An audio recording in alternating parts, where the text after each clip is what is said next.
Hello everyone, welcome to Cyberpunk Red. It is our, I don't remember how many episode number thing, but yes, welcome. Episode 2 of Season 4. I am Simon at Wandering DM, and I will be GMing tonight's game. As you can see, we had a few tech issues going in because we have a brand new overlay now that we've rounded our cast with a 6th player. We're going to go into introductions in a second, but I would just like to thank all of our sponsors before we get started. So please check out Mage & Press, makers of 5th edition D&D supplements. Check out found familiar. They now sell coffee by the pound, and you should definitely check out Art Talsorian Games, the makers of Cyberpunk. They have a brand new show over on twitch.tv/Sirenscape on Thursdays. I'll talk about that at the end of our game. And then, of course, our friends at Level Up Dice. That said, it's been a while. We took a few breaks. Let's go around the table, introduce everyone, and let's get this show on the road. We'll do, using the brand new overlay trademark, we'll start in the top corner, and then we'll just go down both columns. So let us begin with Chris. Hey, Chumbas. My name's Chris Geary. I play Mr. White, a.k.a. Dr. Frost, our friendly trauma team surgeon and, procurer of favors. Take it over, Adelaide. Yeah. I am Adelaide. I play Reno or Solo. I am in a game with Chris Geary on every other Monday. That's Caspacacy, which is also an Art Talsorian project. Go check that out. Jinx. Hey, I'm Ren. I play Jinx. Yeah, that's about it. Top of the other column, we'll start with Trins. Oh, hey, that's me. Hey all, you know me. I'm at George London on Twitter or ProxyWrathSme4. You see me around here on Twitch, and I get to play Trins, your friendly neighborhood mechanic who definitely can make a goal to 11 and will build everything better and faster and stronger and with more bullets.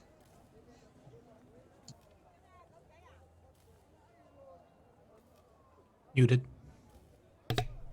Next is our new addition to the group. Thank you, Anino. Black Cat. Hey, I'm Hannah. Hanimation Art on Twitter, Hanimation Studios everywhere else. I play Black Cat, the fixer who can fix things for everyone but herself, it seems. And lastly, Jimenez.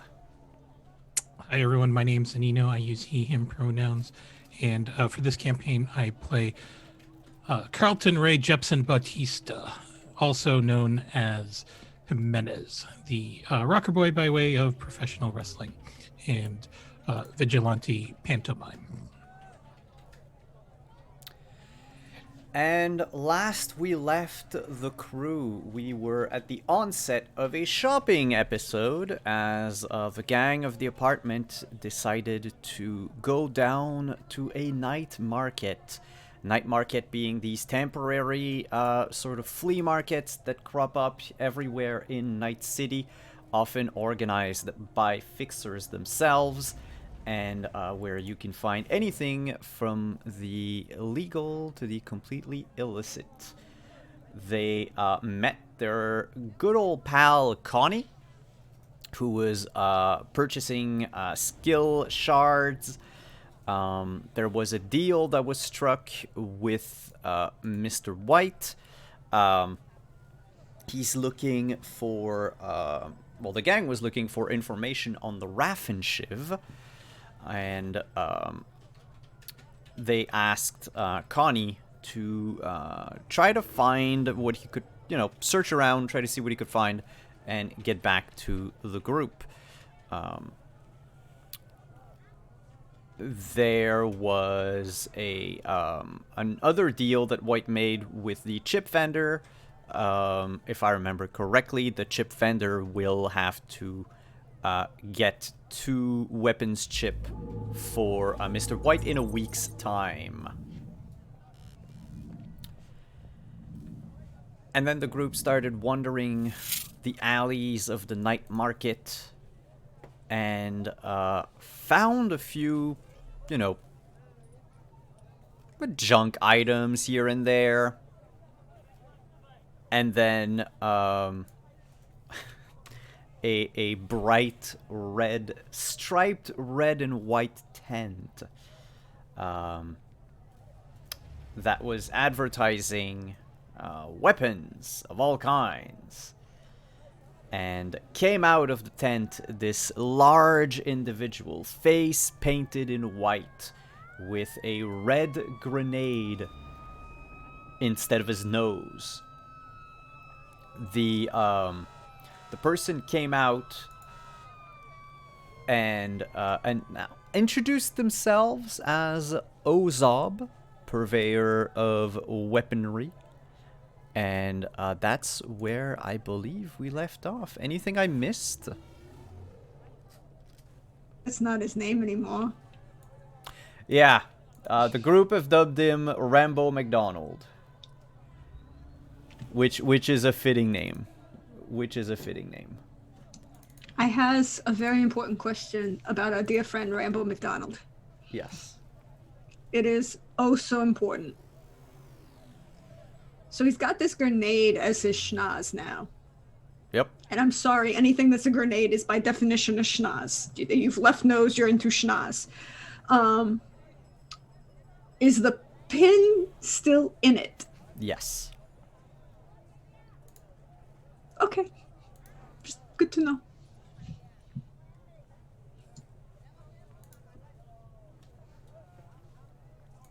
So Ozub approaches you, or Rambo McDonald approaches you. So, you're looking for lead, I understand. No. If I wanted lead, I would go get lead. What I want is a 50 cal with a portable mag and a full system to rig it to a platform stabilizer. Ah. Little lady knows what she's talking about, eh? Well, I just so happen to have come into possession of a few things. Come. Follow me inside.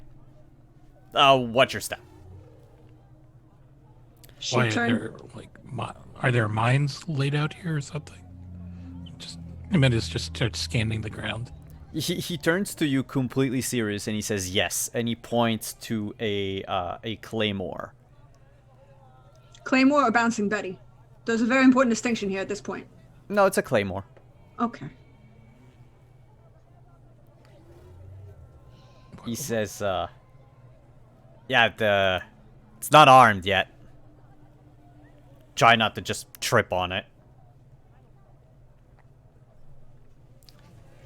Alright, so, on the market for a 50 cal. Let me see. Not a 51 or a 52 cal? Maybe a 53? Those models never caught on. Well, we don't want anything too exotic or anything. Oh. Okay, not exotic. And he just walks across the tent to another pile. Basically, his weapons are in, like, wooden crates. And they're just, like, shoved in as many weapons as possible so long as they fit in there.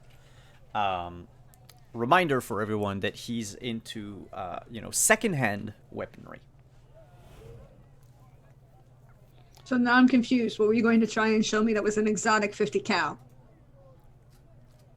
Because there shouldn't be anything exotic about a 50 cal. And she kind of looks at Jimenez at this point. Like, You know I fight with my fists, not guns, so... I know. There are exotic heavy weapons. Yes, there are. But they're not reliable, and I want a reliable 50 cal, which I can put through multiple magazines and have a chain run through. Haven't you seen the tests on them? The other ones get too hot too fast and they lose the momentum. Also, you wouldn't want to be in the way of one of those things shooting out a shell rack. Definitely not a good thing. Why not just take one that's got caseless ammunition? Because shooting somebody with the case is part of the fun. All right, also, so you want can some reuse old... cases, and you can't do that with caseless ammunition now, can you? All right, so you're in the business, in the market for an antique, I get it. I mean, if you had an M1, I'd take that too, but I'm quite pretty sure you don't. No, I don't carry around too much antiquities. They don't tend to sell much. But let me see. And he like moves a crate, opens another that was underneath the one he moved, sort of rummages inside. Nah, not that. No. And you hear all of a sudden the no, not that one. You hear the pow of a gun that goes off inside the crate, and he goes, oh, that one was live. All right. Live dangerously. He keeps... You have a grenade for a nose that you left the pin in. I know. Not terribly good at this whole merchandising thing either. You have an assistant? He just looks around. Nope, I am a one-clown business. Oh. There we go. And Maybe you need a giant purple buddy with a grimace. And stay away from the guy, his other friend. He's the big problem with the hamburgers. He got a serious problem with the hamburgers. You mean the gun burglar? Yeah, him too. What are you going on about? Marketing. Merchandising. Yeah, that. There we go. Got what you might be looking for. And he pulls a heavy machine gun, a Browning. And he sets it down on the ground. And says, that what you wanted? Old piece of junk. I mean, you say it's a piece of... Trins is going to go over this thing with a fine-tooth comb. Is the barrel, is everything here? Are all the pieces here? Are there pieces missing that you would have to retrofit? Definitely. Without a weaponry, like a weapons tech check, you would just looking at the pistol, looking at the machine gun, you're like, okay, it hasn't been used in decades. Like it's. It needs to be cleaned, but it hasn't been had somebody fill in the barrel. No, the barrel hasn't been filled in, but there might be some parts that have rusted inside. Okay, so it just like needs I said, maintenance. without a check. Okay, that's what you know. I will roll that check to go over this thing. Sure. Weapons tech. Weapons tech.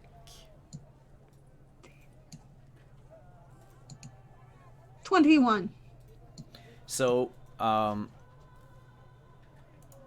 you look at it with the fine eye of a connoisseur of weapons, and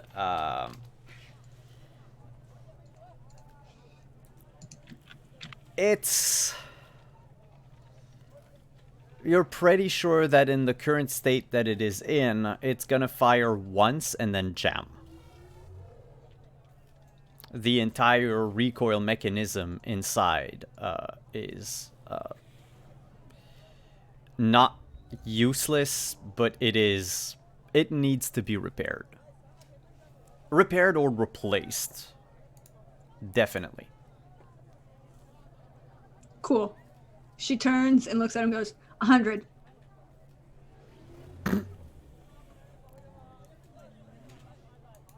Ma'am, we're talking about antiquities here. 100? 100 doesn't even give me an hour with a dole. You couldn't fire this. You can't. I'm gonna have to pay triple that to repair it, and then quadruple that to clean it. So, 100's fair. And don't see no ammunition for it neither. Oh, old ammo? I might have a case lying around. I mean, it's a 50 cal. It will fire 50 cal. Yeah, but in the 2045, almost every firearm shifted to caseless ammunition. I mean, she'll take caseless if that's all he has, but... Yeah, because old ammo, by old ammo I mean like the ones that we use today, it's it's something that you would fire at a gun range for fun. Because it's interesting to hear the pling of a bullet that comes out. But otherwise, not a bullet, but a case. Because otherwise, they don't have that anymore. They don't need that. Except this is an M2 Browning, so it is made right now to fire like regular ammunition. So he gets like this. He finds after a few minutes this steel case, like dark green. It's been scratched and marred over the years, and he sets it down, opens it, looks inside, and says, "Well, there certainly is.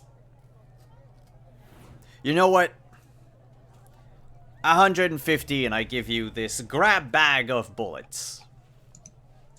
Grab bag of bullets.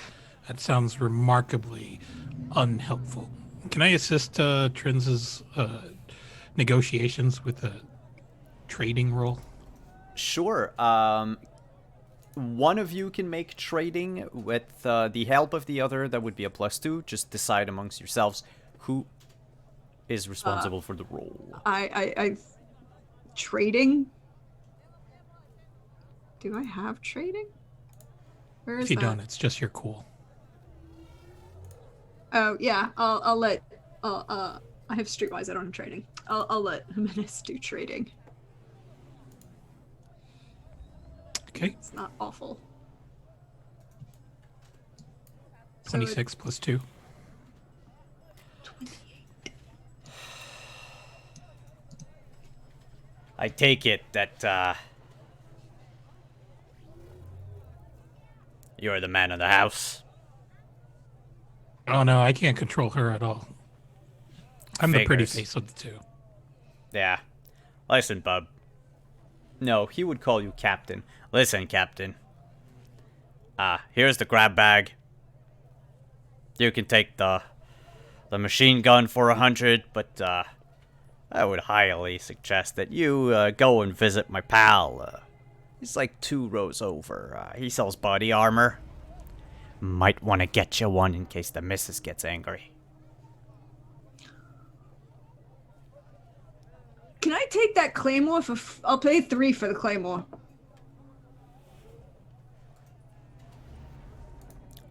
$300? Yeah.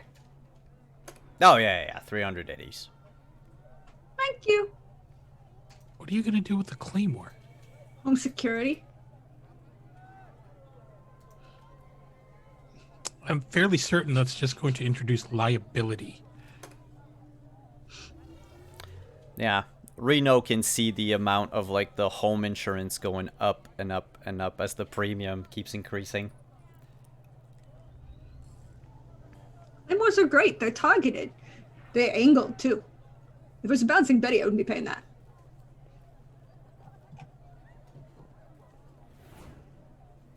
She will then bodily pick up the 50 cal because It's fine. I can carry it for you. It's you're carrying everything else too. I was trying to be helpful. I'll just sling it around my back. I could probably carry you on top too. Okay, then here, and she will drop the 50 cal on top. Yeah, it's fine. So he struggles a little bit. But otherwise is not like, I mean, it's encumbrant. It's encumbering because it's of its size mostly. Sure. Otherwise, you know, you just have to be careful not to knock people over with it. No, it's fine. I mean, I did look for one of those rolling hand trucks to Yeah. put stuff in. So I mean, it might actually be bigger than Trins if you add the dimensions. I mean, I don't know how long it is. 65 inches. Well, that's just 4 feet. Yeah, it's well with No. the bear and No, 5. That's 5 it's feet. 5 feet. 5 It's feet. 5 feet 5 inches, and Trins is 5'4". Wow. You are smaller than a machine gun. It's also 128 pounds.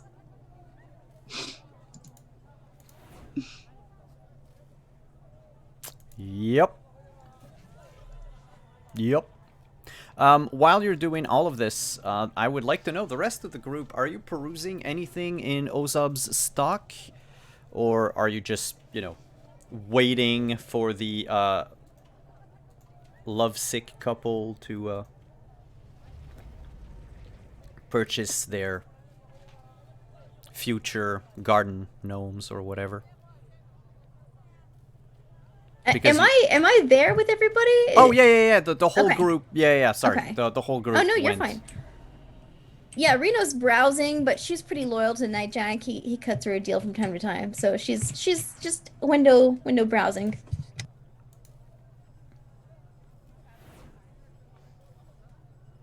Kind of occasionally muttering under breath, like this is way too overpriced, kind of thing.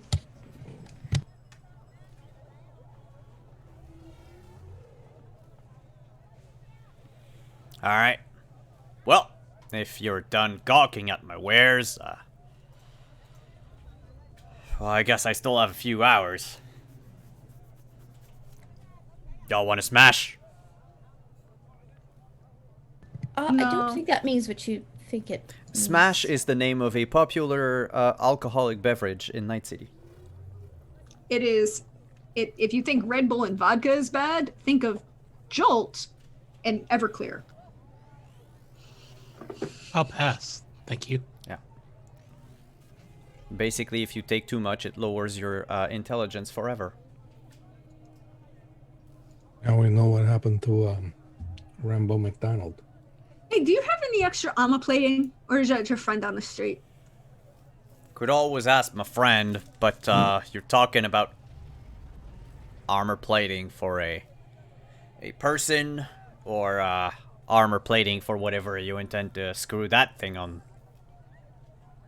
Both. I'm going to venture say yes. We don't do much in vehicular modifications. The nomads around Night City, they don't take well to people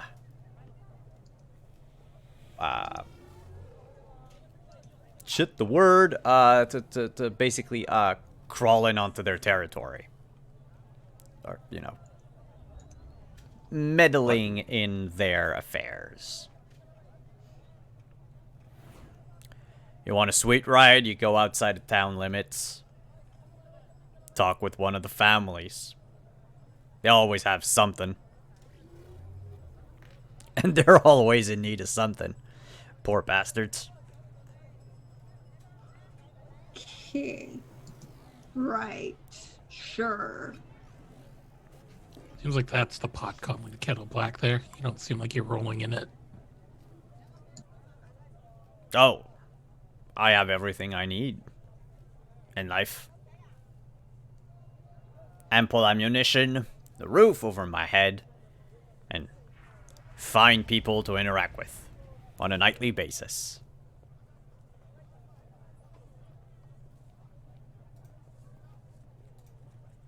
Living the dream. I am. Well, it was nice to meet you there, Mr. Ozymandias. But I think I'm gonna take my leave. That's Ozob. Yeah, whatever. Sure. Did you even weld the pin in place? I gotta go. Down there, what's his name? Plating. Oh. We're talking about Armored Bob. Cool. Good to know. And she'll kind of turn and look at Reno and go, I really, really want to pull the pin, Reno. You know, on any other day, I would say absolutely yes.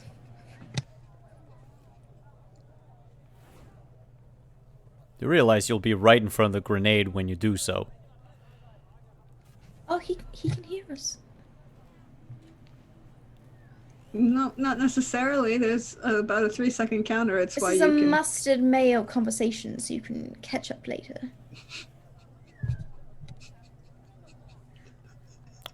Wow. Wow. I figured Please. you'd like that one. You look like a clown anyway, so you know. Please show yourself out. So have a very, very nice day.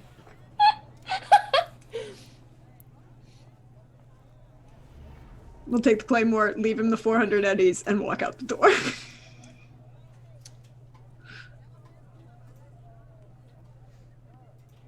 So the whole group leaves Ozub's tent. And yeah, he was, like I described last time, he's basically like in a corner of the night market. So there's still the main path that you took. Otherwise, you know, there's another section that you haven't explored yet. For Adelaide, so the night market is basically this sort of outdoors flea market that they put up very quickly overnight that gets often shut down by the NCPD within hours. Okay.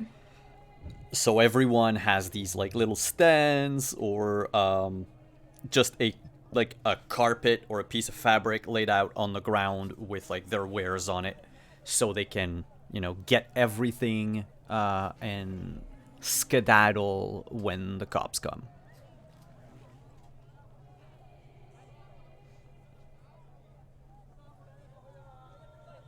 I guess we boogie.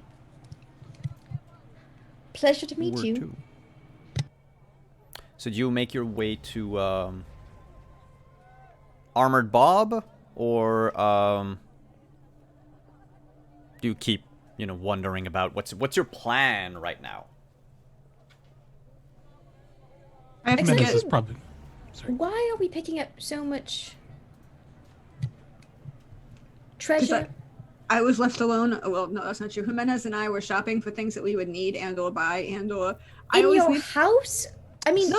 The 50 cal was going on the truck. Oh, okay. Well, that's a nice. You know, so you open the back doors. You have one in the back. We can just put it. I'm actually thinking about doing it because we got the lower down system. Or if I can do it with like half down, so that you can just have the nozzle of the gun pointed out, so that you aren't going to take. You still have cover, and then somebody else in above with the turret gun. It's not a bad plan.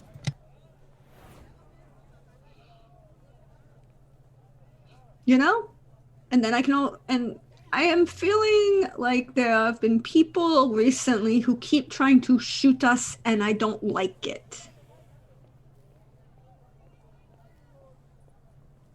Yeah, that's fair. That's fair. So I'm being proactive, and that means more security as well. And Black Cat needs more security, and I was figuring about adding a taser to her door, like I did for Monique. And I have to fix the chair for the dock.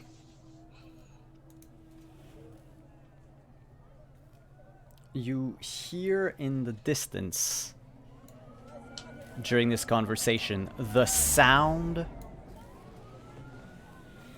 of sirens. Immediately you hear the chatter amongst the vendors switch from, you know, the casual to the shit the cops, and everyone scrambles to get their wares together.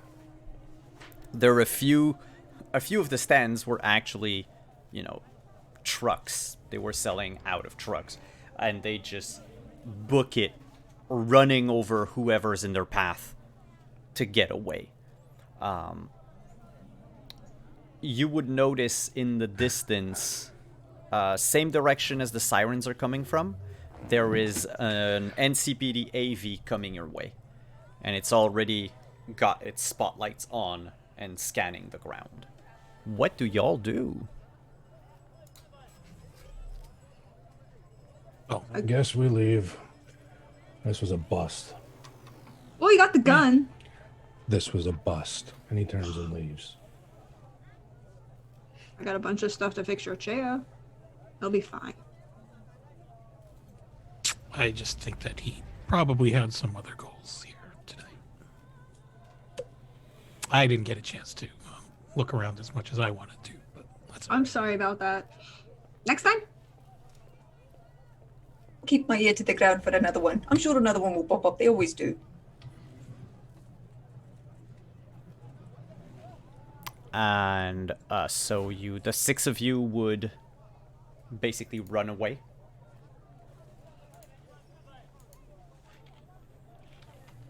I guess we would make our way back to the AV or RV. But Jimenez is in no particular hurry. He doesn't want to drop anything.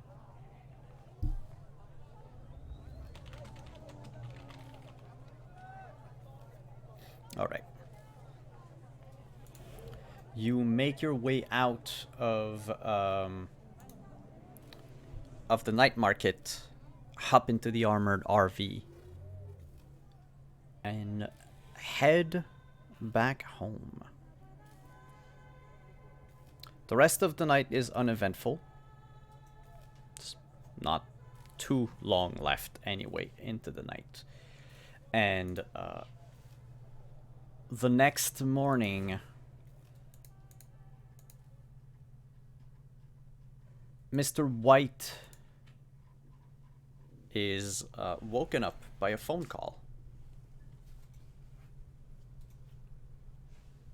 Or actually, woken up by his agent. I don't know if you pick it up or not. Is it, I'm assuming that means it's not a work day then. Because otherwise I'd be gone already. What day were... No, it would be a work day. Then... So, it would be... voicemail unless they're calling before 6 a.m. As I'm in the taxi. We'll say it's as you're in the taxi, because I had Okay. 6 o'clock in mind. So, 5 or 6. Okay. It's Who is it? Connie on the other end. Hey, Connie, what do you got for me? I only got a couple minutes. If it's going to be longer than that, we can just meet up somewhere. I'm, unless you can meet very quickly, here. I found some information on the Raffenschiff. Uh-huh.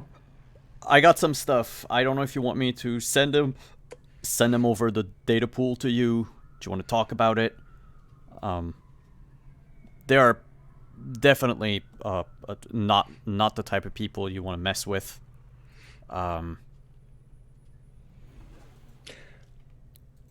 I've been threatened by multiple corporations, and I'm still breathing. I don't think anybody's going to scare me. All right. Anyway. But I appreciate your concern. No problem.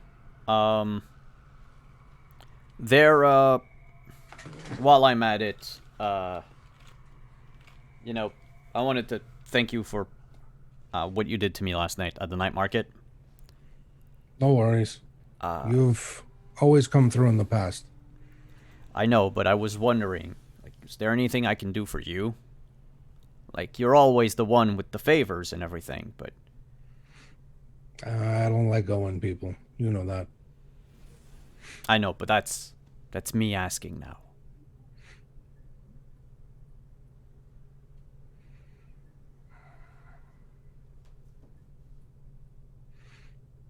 It depends. You said you're out of the game mostly. Pretty much. Like, I'm not gonna infiltrate some corp compound. Oh no, that wasn't your game. That wasn't your line of work anyway. But I'm gonna need to get my hands on some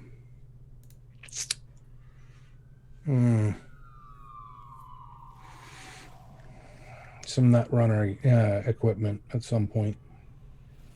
Oh. What we're talking about? Virtuality goggles? No, Like, no, I want chips for and actually that's taken care of. I got chips already, thanks to an angel. But what I'm looking for is I need a top of the line deck. If I have to, I can always go cyber. I'd rather not, though. Yeah, no, I never trusted overheating equipment inside my brain, if you know what I mean. Well, don't think that hard, and you won't have to worry about overheating it.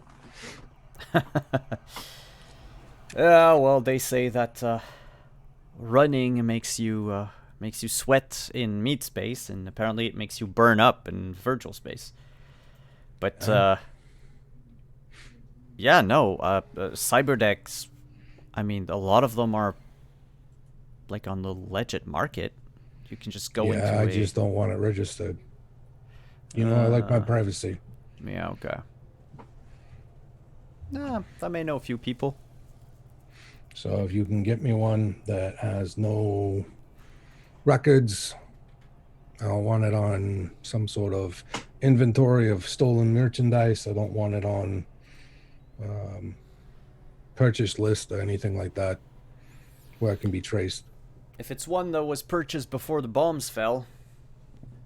That would happen. That would be good. Records are probably gone. Netwatch probably doesn't really care about it, thinks it's archaic. Because I need something that's backwards compatible. Probably to 2025.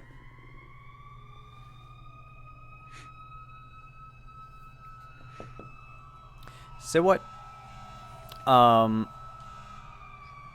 When you get off work today? It's a 12-hour shift, so not till dinner time. All right, I'll meet you at your place at dinner time. I'll have the stuff about the rough and shiv, and if my friends pulled through, I should have a cyber deck for you. Well, if that's the case, I would appreciate it. I'm not looking to pay more than $2,500 though.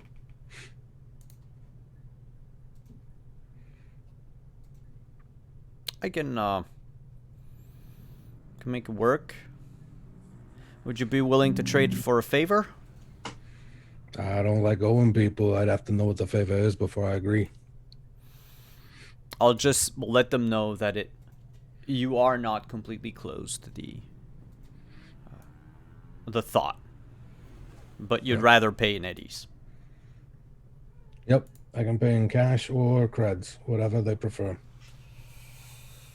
All right, yeah, I'll get back to you. All right, if you can't do 2,500, you let me know. All right, deal. Thanks for the offer, Connie. No problem. It's like I said, keep doing stuff for others. I feel like someone should bring you a gift from time to time. It's just, I don't really know you. Yeah. And I felt like a world's best surgeon on a mug was a bit too corny.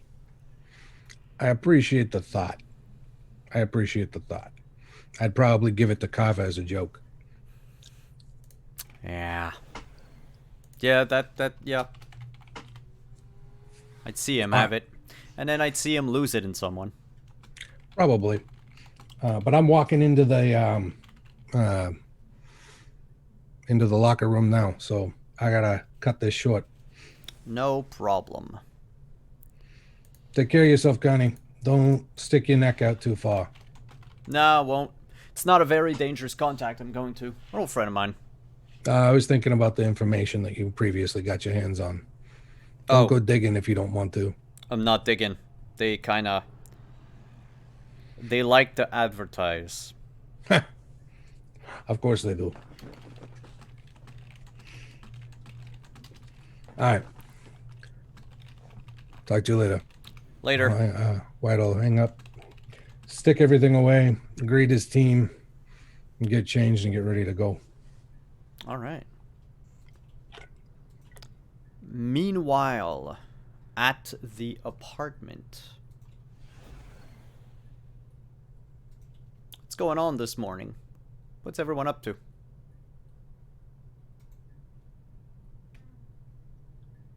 Or I should say, while y'all think about that, I'll be right back. Trends is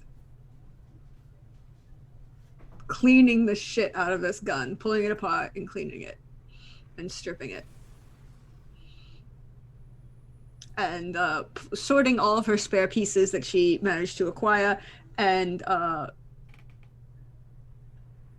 the sounds coming from her apartment are just a full bevy of the Supremes and like a full Motown morning. It's a Motown morning. Ooh, I do like Motown mornings. I don't know if anyone else does, but everybody in the build. Well, that's not true. She did work on the soundproofing, so you really can't hear it outside in the building. But she has the window open, so outside the building you can hear it. And she's pulling things together because she's like, well, I'm gonna build a taser. I've got to do this. Oh, I've got something else I'm supposed to be doing. What else am I supposed to be doing? There's a thing. What's the thing? Oh, yeah. She will send a very quick voice Chiron message to Mr. White's system and be like, BT dubs, we're gonna need a bigger cooling system.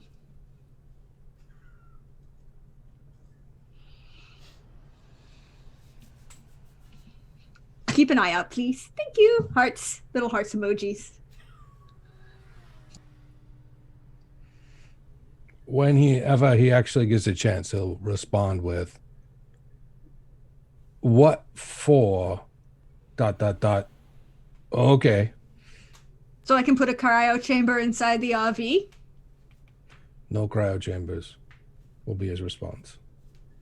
What about the one, not the full one, just the short one? No cryo chambers. Why not? Are you gonna man it? Because I'm not. I was thinking about one of the quick automated ones that just for quick life saving, not the full keep people alive long-term ones. I don't need one to save lives. Okay, fine. So I'll take that off the list then. Fine.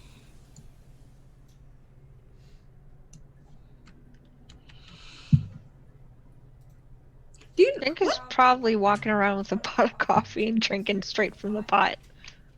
And just like, she has nothing to do today, so she's just walking around seeing if people are around.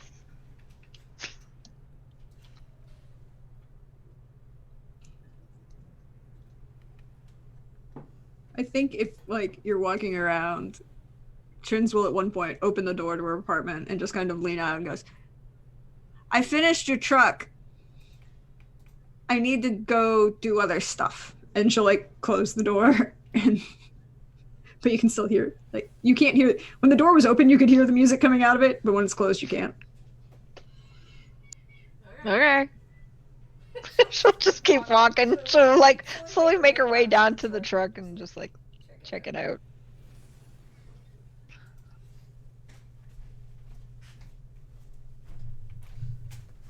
My apologies. You're muted, Anino.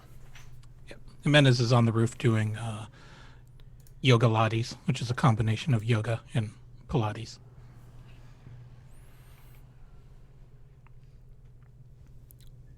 And what about Black Cat and Reno today? Anything special that you wanted to do?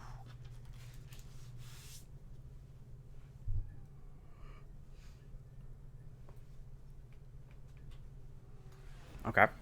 Yes. Oh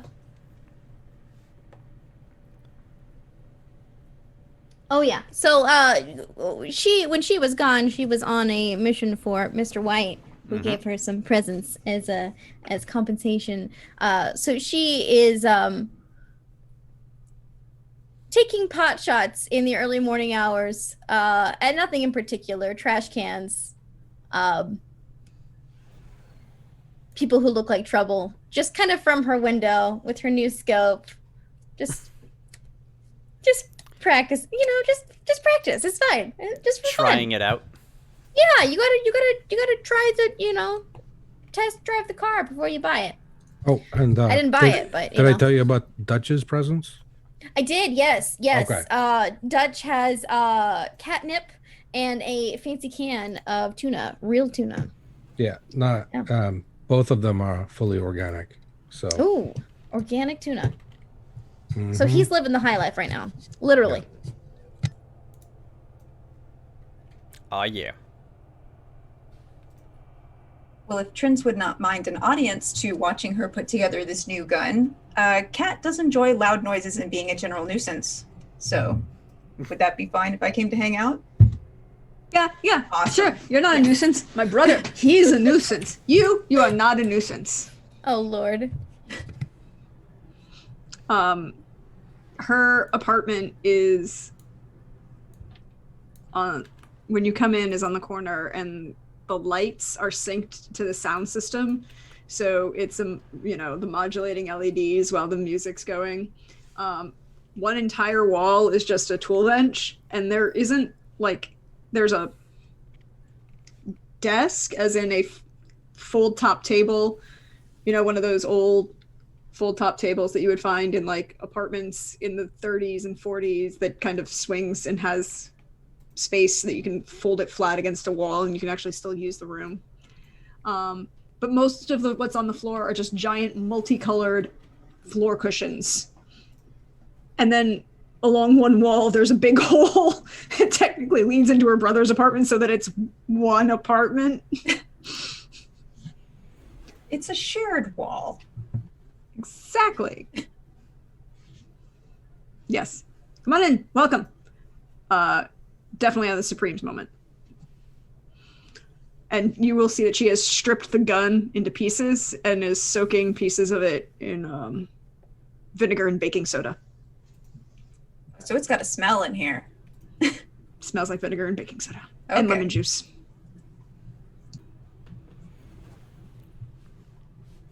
So this is all very fascinating. She's just gonna look over everything, probably a little too close for comfort at times. If you happen to be standing somewhere, she'll just come and stand and look at whatever you're doing and then keep looking at other things.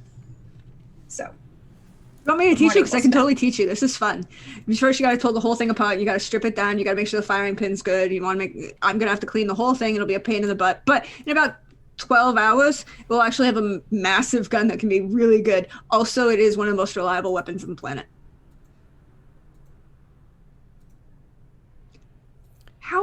What is your opinion on audio weaponry? Audio weaponry? Define. What do you mean? Because I was thinking of adding a speaker system to the building as a defense system, high decibel projections. I like it. I like that plan very much. Yeah. Cool. Did you want the taser as part of the security system? Oh yeah, absolutely. Yes. Okay. Taser, trip wires, whatever, whatever you want to put in there is fine. You got the grenade? No. You got the landmine? That works too. Sure. No, the landmine has a different purpose. Oh, Although technically that's not a landmine, that's a claymore. okay, we'll play more. Yeah, because see, if it was a landmine, it would be underground, it'd be flat. But a claymore is directional, and you can point it at anything you want. Also, it's really easy to take apart and take the C4 out of. And I have a dearth of C4 right now. Really? Well, now you have my attention. Go on. And she is literally unscrewing the top of the claymore at this moment to take it apart. Can you make a demolitions check? Yes, I can. May I assist? Do you have points in demolitions? I believe I do. Because if you do, then yes, you can. Okay, let me check. It's under techniques. Techniques? Mm-hmm. I may have to...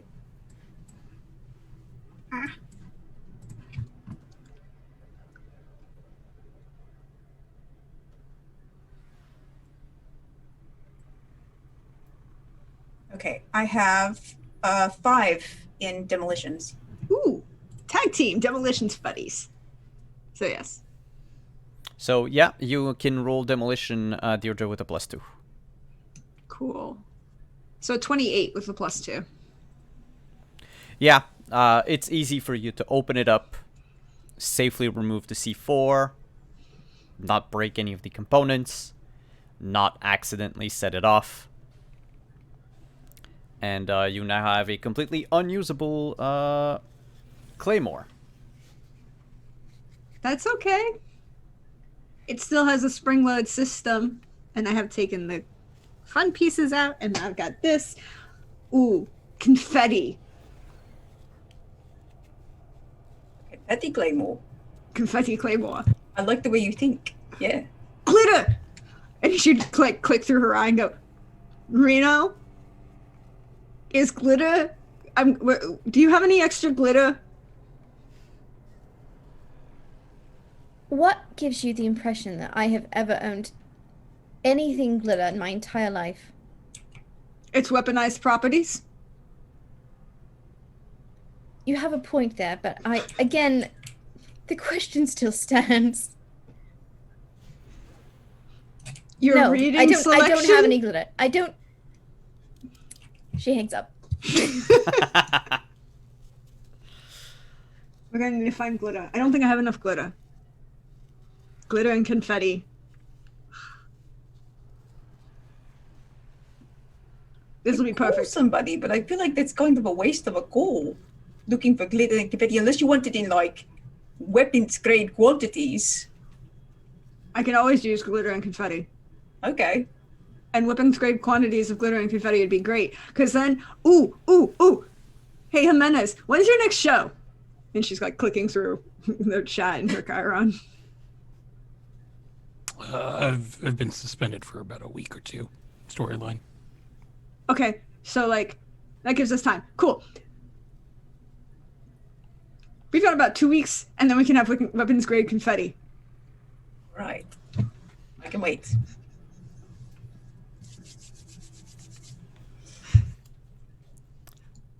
The day goes by with you tinkering, shooting, training, drinking.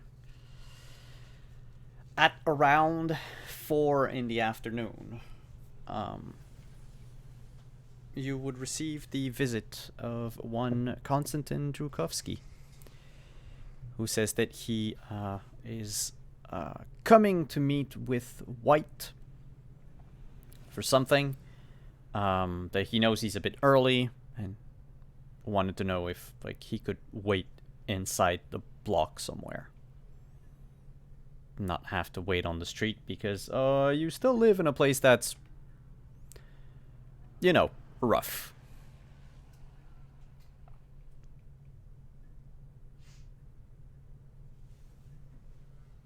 That okay? I'm not Yeah, there, totally. right? So No, I'm Oh. addressing anyone who would be in the apartment building. I probably ran into Jinx, so she's like, yeah, sure, come in.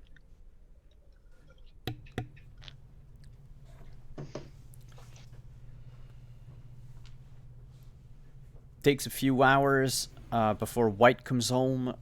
One little tangent during your workday, which is business as usual for Dr. Frost, except that rumors at work have started springing about the famous airborne platform the trauma team wanted to build. yeah, Like the emergency response project. Someone's actively trying to can it. oh thank goodness. There is a Is it someone that actually has the weight to be able to do it? he's a young politician in Night City. Well, I think he'll get support of almost every single member of Trauma Team, except for the people at the top. Yeah, and whoever was in charge of that project. I mean, not every project is a good idea. WorldSat had to cover up the canning of one of their employees for a bad idea. Mm-hmm. So there might be it's not like set in stone, but it's looking good that someone has decided to look into the project and sort of nip it in the bud before it gains any traction. I'll add to the rumor mill about how this is a good idea, especially since there were so many security breaches during the game, and we couldn't necessarily trust even our supplies at some points because people were infiltrating our supply line with poisoned versions of our meds. Yeah, and we can't do that if we're going to be even more rapid response. We'd kill more people. So we got to clean up our own house first.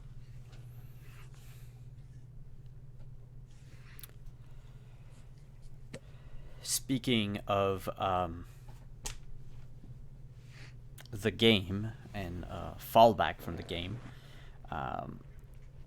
people at the office are also talking about Donald Oliver. Yeah, whatever happened to Donnie? He disappeared. Some say that he left the city, and you have a few others, a minority, that believe that he's been assassinated. Oh, did he do something? Was he part of all that problem? Apparently, the rumors say that he was playing the game. Other people say that he was helping a player in the game, and when things went to shit, that player took revenge on him. Oh, yeah, that makes sense. Oh, it was high stakes, but it really wasn't worth it. I mean, you can't trust a corp to follow through on their word. Nah. It's always smoke and mirrors. So that's about all the info people have of Oliver. His office has been barred by the NCPD. They're investigating it as part of like a potential disappearance. Is any of the officers that were connected to the game connected to that investigation? From what you remember of the names of the officers that Flank had given you, those that you saw today, and you only saw 2 of them, because, this is a crime scene, but they leave like one agent there to supervise. They've taken all the information they needed anyway. Oh yeah, I would just be asking like who's running the investigation. We want to make sure it's top notch. Yeah, it's it's someone from like the 8th precinct.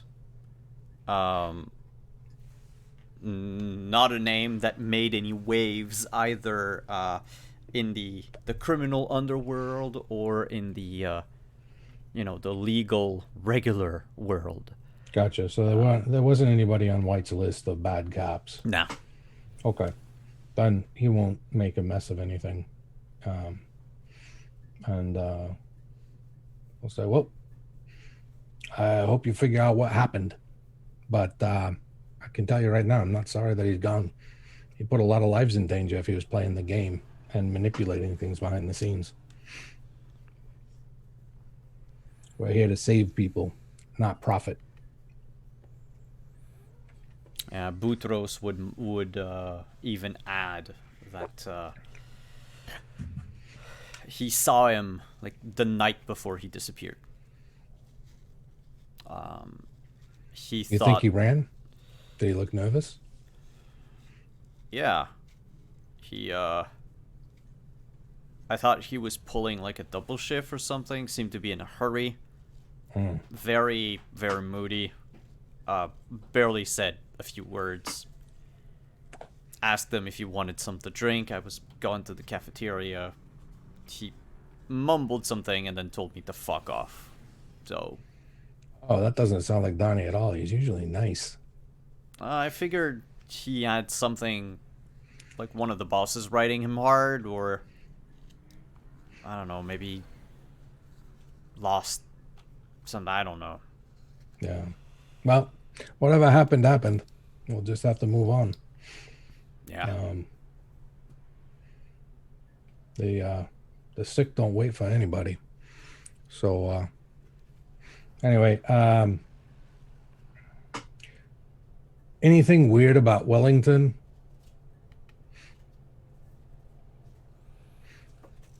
Wellington. The surgeon who was performing Yeah.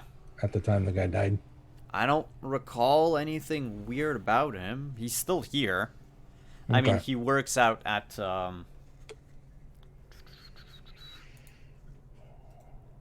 that hospital. Give me just 2 seconds to get them up. I don't think I have it on.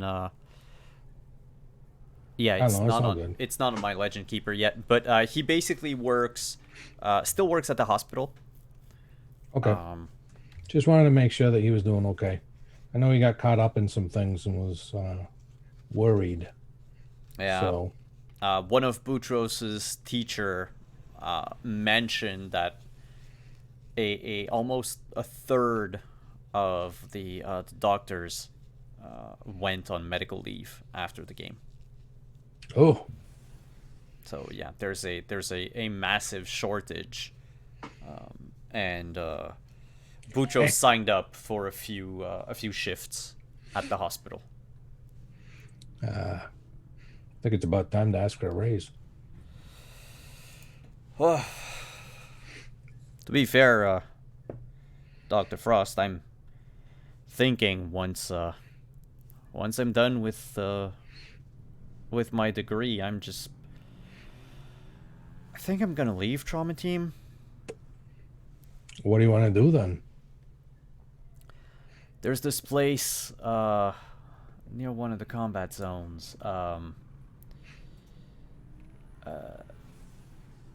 Crisis Medical Center.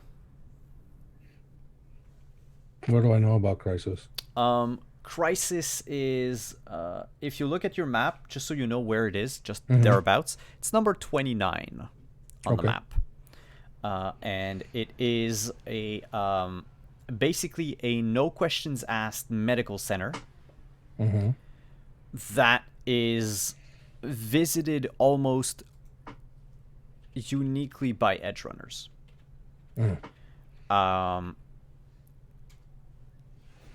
It is considered neutral ground, even for gangs. But most of their equipment, they're not sponsored by a corp. They Mhm. don't have a whole lot of money. So, most of their equipment is either old, in constant need of maintenance. It's this sort of like cooperative medical center, like non-profit type of thing. They do good work, Boutros. You could do a lot worse than that. And plus, I never expected you to stay on a rig. You don't seem like someone who enjoys the pace. You do well with this team. Don't get me wrong. It just never felt like this role is where you wanted to be. Like my shoes in particular. Well, for a long time, I thought that's what I wanted. But I don't know. I've seen all of the people dying during the game. Mm-hmm. There's a lot of them that they got saved, but they don't have anything to pay for their surgeries. Sad to say, but they would have been better off dead. Yeah, for some of them, maybe. Others, depends. Depends on what kind of luck they run into. But the big thing to keep in mind is you follow your oath to a T. If anything causes you to question that, to treat people as a profit rather than providing them a service, you got to question it and decide whether or not it's worth it. But death and chopping off arms in order to get out of the way of some cyber psychos blasting the area with high explosives and heavy machine guns is not really your thing. You'll do well in an office setting where you know clearly what the mission is and you know what the risks are. Pretty straightforward. Yeah, it's just... I don't know, I'll see. It might just be temporary. I feel like I should help, You should. but I don't know if... I mean, don't repeat it, but I don't know, with the way Trauma Team is going, I think we're gonna get, you know, more and more, we're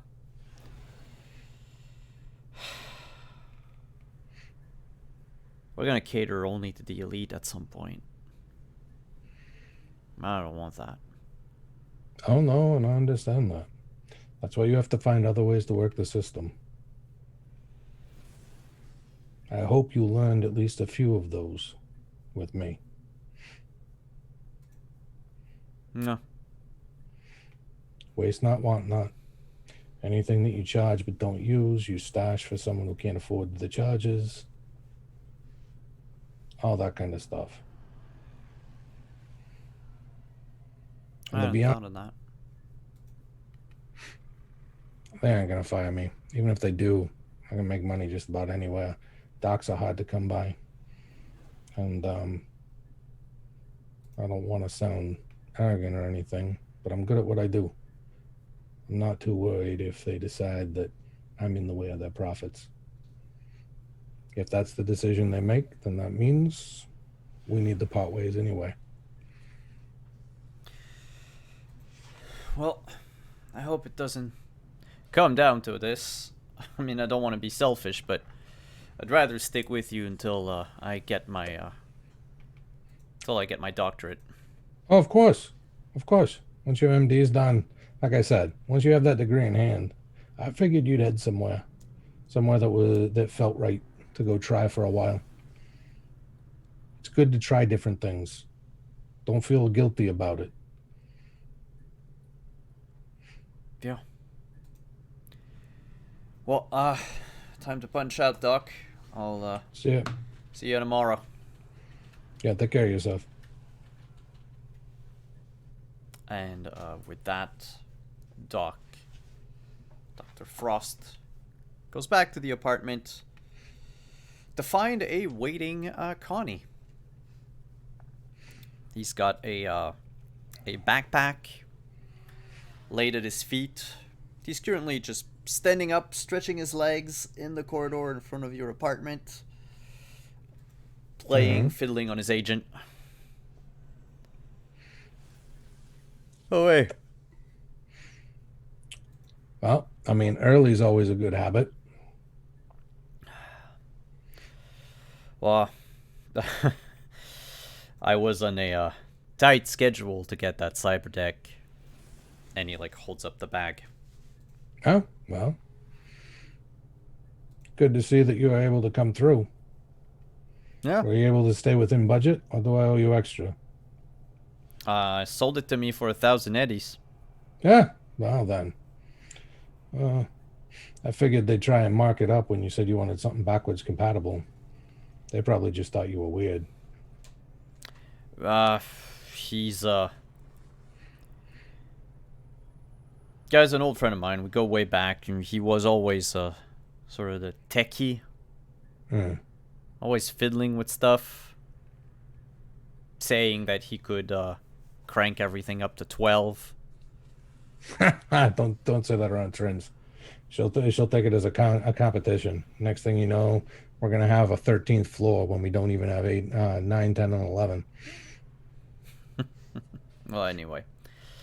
Yeah, it's one of his old rig. Didn't need it anymore. Told him I had some old stuff I wanted to the run on it, and he was willing to part with it for like half the price he bought it for. Yeah. Well, it sounds like a good deal. And White will pull out, look at him and say, "Cash or cred? What do you want? You want me to make a transfer? Or you want it in your hot little hand?" Oh, it's gonna be cash. All right. So White will pull out a wad of cash and break off 1,000 and hand it to him. All right. He's gonna fold it, put it in his jacket, and just hand you the backpack. So you got info? Come on inside. Let's talk. Yeah. Might want to call some of your friends, White. Fair enough. I'll send out a text to the team and be like, we've got an info on the human traffickers. I thought it would never happen. Finally. Reno, heads up. Was that to everyone or just Reno? No, to the whole team. No, I think it was sent to the whole. Sorry, it just cut out for me for a second, so Yeah, no worries. I think at this point, Trins is still fiddling with modifying her glitter claymore. She has now, packed it and everything and sealed it, and now she has begun the detailed paint work on the front. Because if you're going to have a glitter claymore, it has to be pretty on the outside too.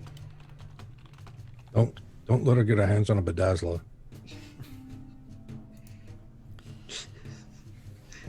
I go to Mrs. B for that, and I borrow it. Ah. Borrow. So yeah, then she's like covered. She'll be like, "All right, I'll be right there," and she like comes down in her work stuff, and there's probably still glitter in her hair, and covering her because glitter. That shit gets everywhere. Mm-hmm. Cat will also join. Jinx is there with another pot of coffee.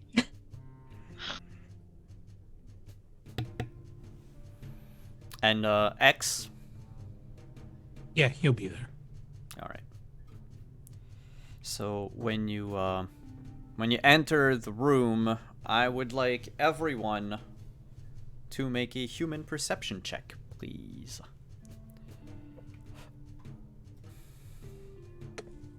Including me. Yep. Oh. Regular perception or human perception? No, human perception. Okay. The DV is 16.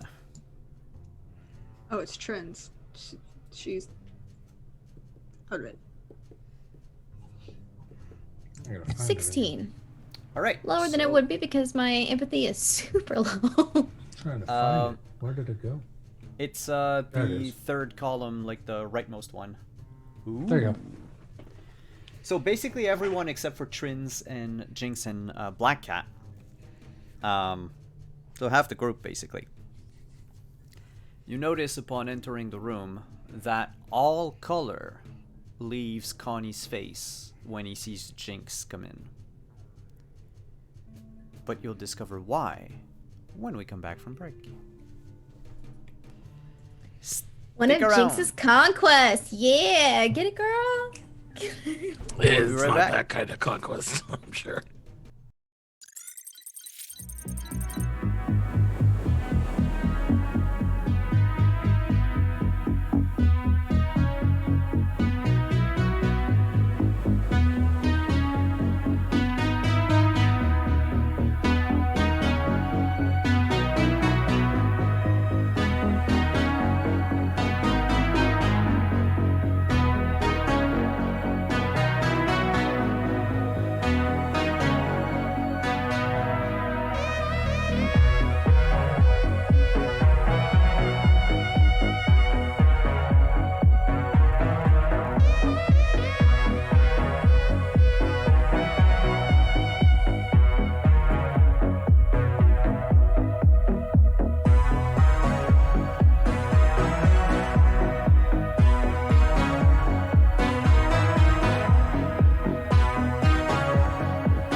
Hey, Chumbas, we're back.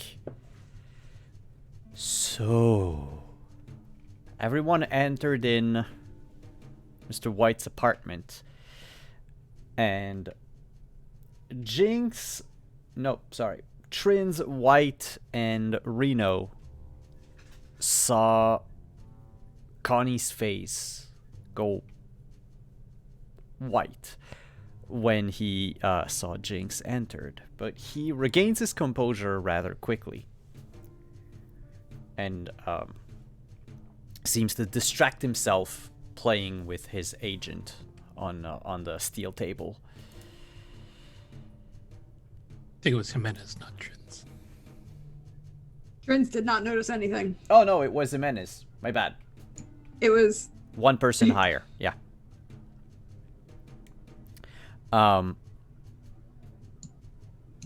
Yeah, so he waves as you enter.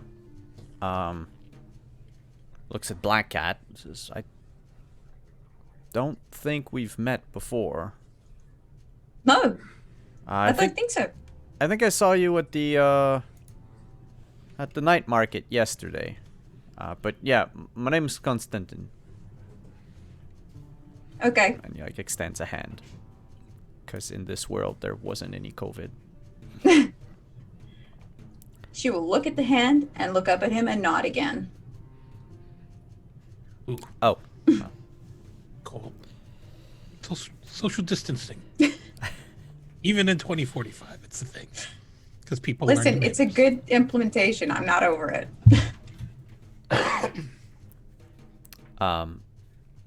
Yeah, so last night White asked me to look into the Raffin Shiv.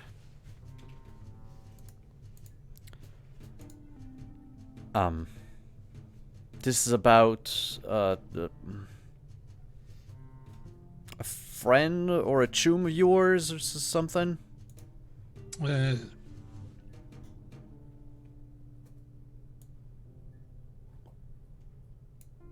Who?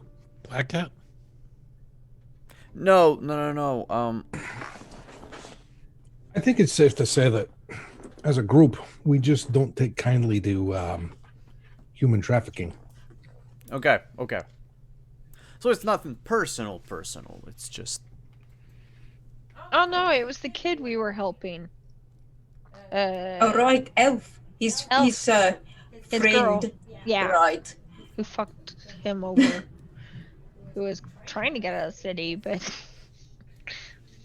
she's more shit than she thinks. I mean, that's a bonus if we can tie up that loose end. Mostly, don't like that there's human trafficking. Is that any relation or tie to the camp formerly known as the meat market that was blown up under mysterious circumstances? I reiterate my point. You don't go nowhere with my brother anymore. What? I was never there. I don't know what you're talking about. They probably hung around the meat market before, but the Raffin Shiv are nomads. The business they do, they don't do it in Night City. Anyway, them and the Aldecaldos, they don't really see eye to eye. And Raffin Shiv haven't been seen in town for like almost 20 years now. Wow. But yeah, So why are the Aldecados not doing anything about it? some nomad business. I don't really understand how it works, but they have this like honor system. You know, you're either in the family or you're not. And when you're in the family, you do things, and when you're not, you don't. I see it like kind of like one of them old unions before, or a mafia family. Sounds like NCPD to me. Yeah, kind of like that. Except the Aldecaldos actually helped rebuild a lot of the towns around Night City. Yeah, but they should have no loyalty to Rathenshiv or whatever. Oh no, they owe no loyalty to them. In fact, they're, one could say, mortal enemies. So why haven't they shut this down already? Well, and he keeps glancing at Jinx from time to time. And at If you some have point, hey, you should say it, Connie. Yeah, what's up with that that look? Either ask her out or ask her a different question, but at least ask her. And maybe you'll just get a 3-word response. Thanks. Nah, Really? She doesn't say "I love you" on the first date. No, I Ooh, that'd be usually good. put a bullet in their head. Yeah, real diplomat. you might need to use a lot of your diplomatic skills because word is the Ruff and Shiv are looking for a nomad called Jinx. That sort of matches your description. Not just by the name, but by the looks. They say why? I don't know why. It's all of this, nomad mumbo jumbo. They don't talk to outsiders, and like you said, I'm trying not to stick my neck out for anything. I know, but you said that they like to talk and bluster, so Yeah, I figured if they wanted somebody, they were going to talk about why they were so keen. well, that's the thing. They got into Night City looking for this Jinx individual. Mhm. Well, probably you, or like if you have a sister or something. Nah, I'm pretty much alone.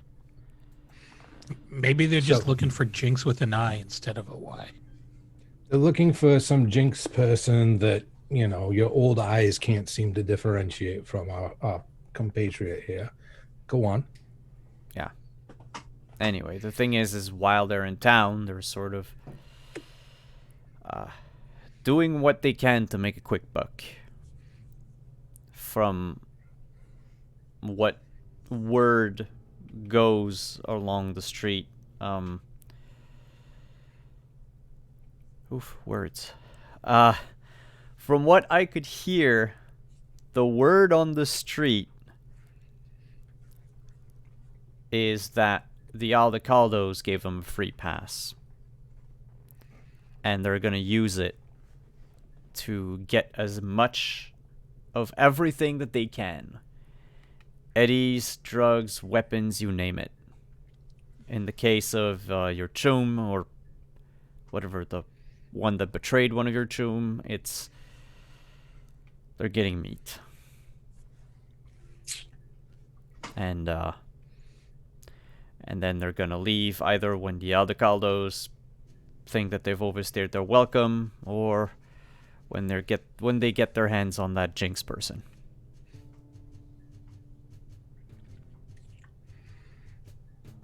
Okay. So what do we know about them? Where are they trying to hold up here in Night City? Because right now I hear a lot of rumors, but I don't hear a lot of information. Yeah.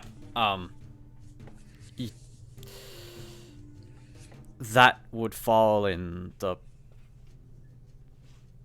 purview of, sticking your neck out.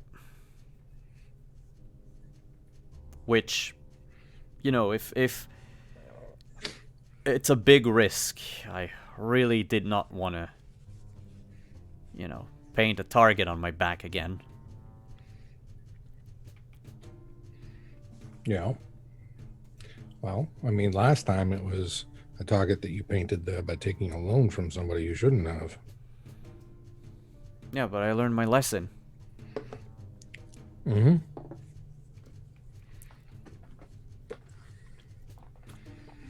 But if they're not being quiet, it's not like you have to ask around. No, well, everything that I have is because they're not quiet. But I don't have any more than that.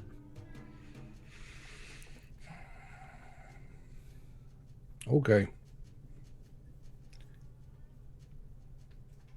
This seems like a... I don't know.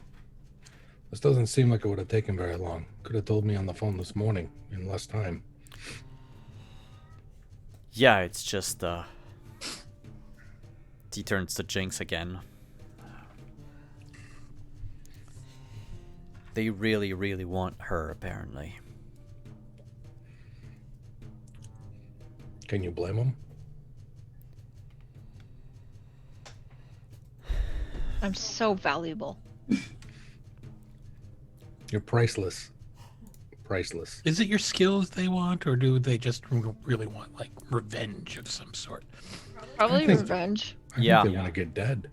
They... Because you're pretty liberal with your bullets. I mean,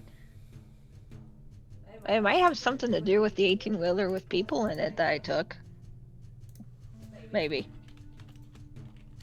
Oh, is that all? Yeah, did you do that on your own, though? I did that with the harpies. Yeah. You should find out if they still are alive. Because They, if they're not asking for them, No. and they're only asking for you. They want her for a couple of things. And that's why I wanted to see y'all face to face. Do you know what the couple of things are? Yeah. Avunculicide, family-side, fratricide, geronticide, infanticide, meriticide. Basically, she killed her entire family. Nope. Our uncle did.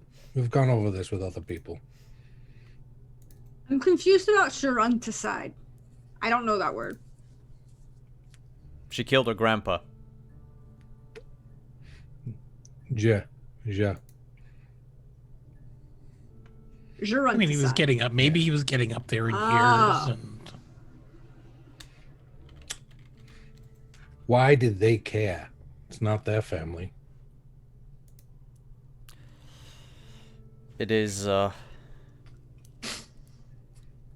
highly frowned upon in nomad families, apparently, to do what they claim she did. And, someone must have had a stake in that family. And now the Shivs are in town looking for you. I mean, This that's... smells fishy to me. Yeah, it's probably my uncle trying to fish me out because he can't get his hands on me, and But he knows where you live. Like, if he really wanted to try again, he could just show up and get dead. yeah, but he doesn't like being. He likes making it look like it's everybody else doing the work but him. Then why didn't he tell them where you live? I don't know, because he wants to have fun. I don't know.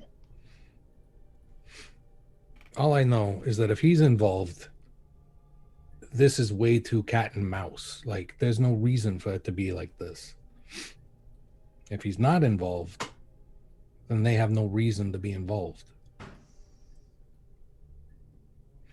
I mean, I lost another member of my family who survived, which I doubt, because last time I checked, nobody did except me. So, I don't know.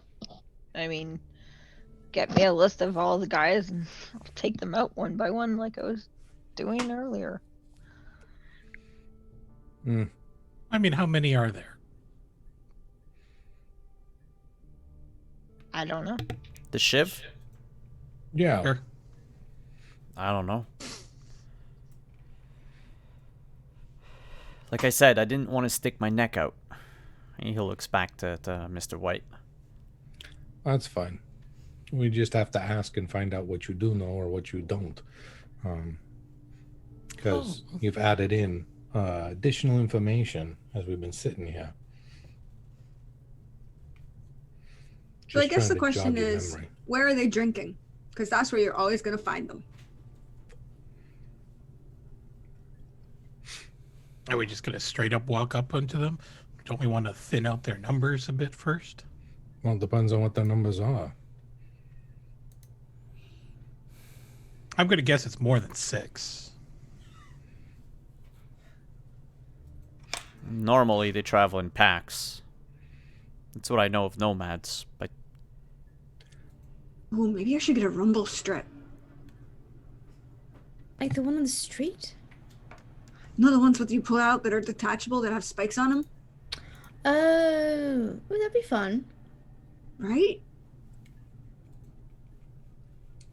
So, do they talk about what kinds of vehicles they like? It seems certain nomads like certain types of vehicles. Anything that moves and that can carry stuff. And it depends what job they have in the pack. I'm just saying, like, you're partial to motorcycles. So Yeah, are 'cause a I'm an number of outrider. others. I mean, does it make a huge difference? The fact is that they're in Night City, so You can track them if you know what they drive. They're in That's the why. city. They'll be in the smaller vehicles. They won't bring the bigger ones in the city. That doesn't make any sense. The bigger ones will be left out. So they're in cars or motorcycles, trucks at the most, but the Well, rest of the convoy is going to stay out of the city. ah, that sounds like fun. Depends on the convoy, but yeah, it's fun. No, but I mean, if they sent most of the hitters into the city, go hit the convoy. Leave them nothing to come home to. Yeah, I mean, depends how heavily armored the convoy is. That's why I want numbers. Same. So- So I think at this point we say thanks to Connie. Thanks, Connie. And make sure he leaves so that way he doesn't know anything that could get him with his head stuck out. all right. Well, you don't take care. Yeah, thanks again for that favor. As White kind of lifts the bag. And you can feel like when you lift the bag up that it's heavy. Like whatever's inside is probably like a brick. Yeah, that's fine. White will look at it later. It's Gwyneth Paltrow's head. It's Hey, not a box, Connie. it's a bag. I'm safe. Jinx calls out to Connie. Oh, yeah. What? You never saw me, right? I don't know what you're talking about. Just checking.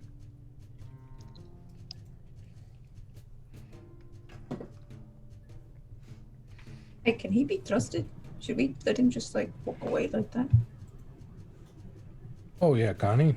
what are we going to do? Pull a gun on him? But, I mean, it's not those. He's Got plenty of fine. those. If Connie double crosses me, Connie knows he'll not be able to breathe another breath. So it's not a problem. We go back far enough. Plus, if people find out he's asking around and we need to set up a trap, he'll be the right kind of person to be able to drop Jinx's name and location when we want someone to. Does anybody have a picture of any sort of symbol of this group by any chance? I don't know. Do you guys have like members only jackets? Oh, do they come in white and gold? I've always wanted to see one. Like the bikers of old?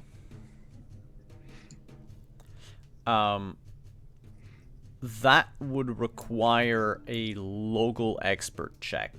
And the DV is going to be rather high, given that the Raf and Shiv are not, not that they're not native to Night City, but they haven't been seen in a while. Okay. But aren't they nomad culture? Isn't that something that Rin would probably Rin would have an easier time. Like, the DC for Jinx is gonna be lower than if anybody else rolls. I thought local expert was like politicians and that sort of thing. It's the who's who of everything.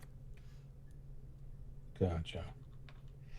And then streetwise was the other stuff. Yep. But you're talking about recognizing an organization. Yep, no, that makes sense. I'm just trying to keep things straight in my head. Mm-hmm.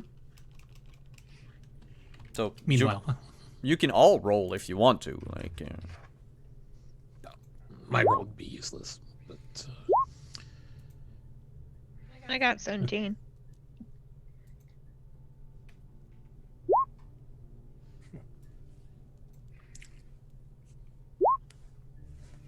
$19.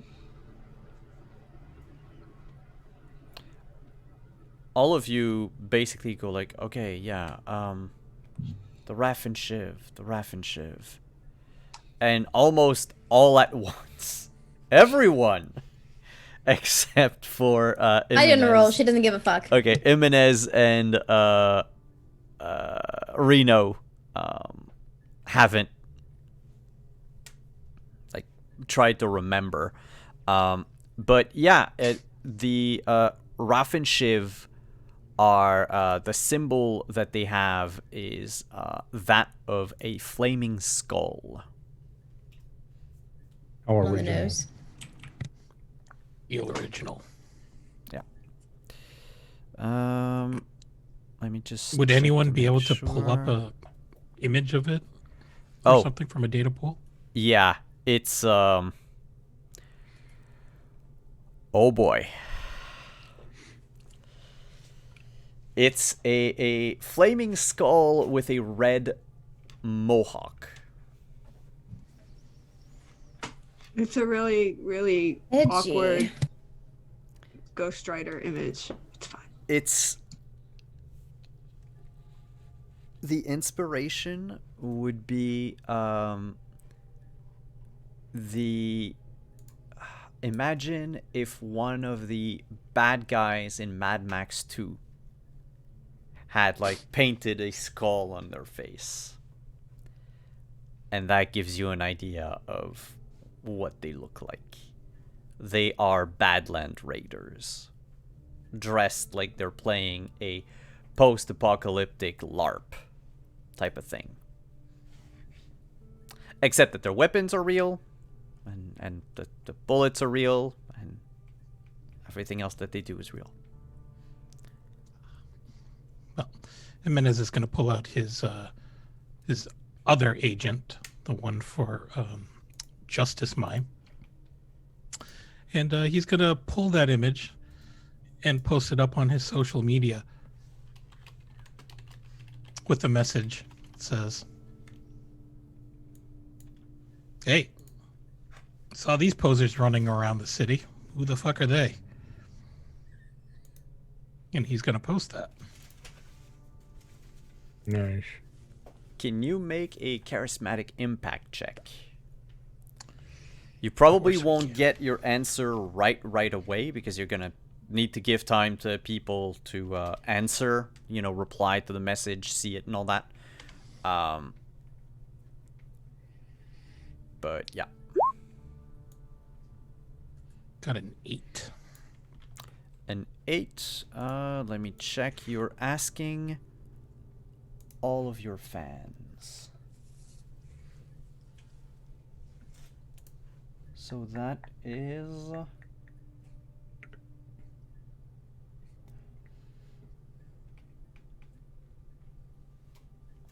Well, that means you're gonna have one answer. And it's someone that says, yo, X, you don't want to mess with them. It was Justice Mime, not X. Justice. Oh, yeah, not X. Sorry, I thought it was on X's thing. My bad. Hey, yeah, Justice Mime, you don't want to deal with them. Peeps say that, they recently broke the Aldecaldo line and they're in town. If you've seen them, you keep quiet, lol.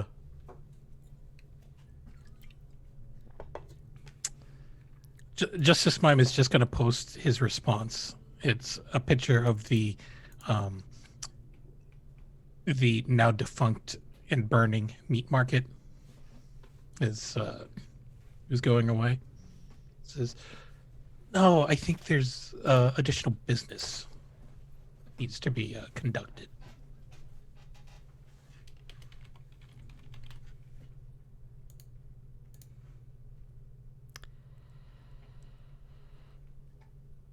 No other reply on that for now.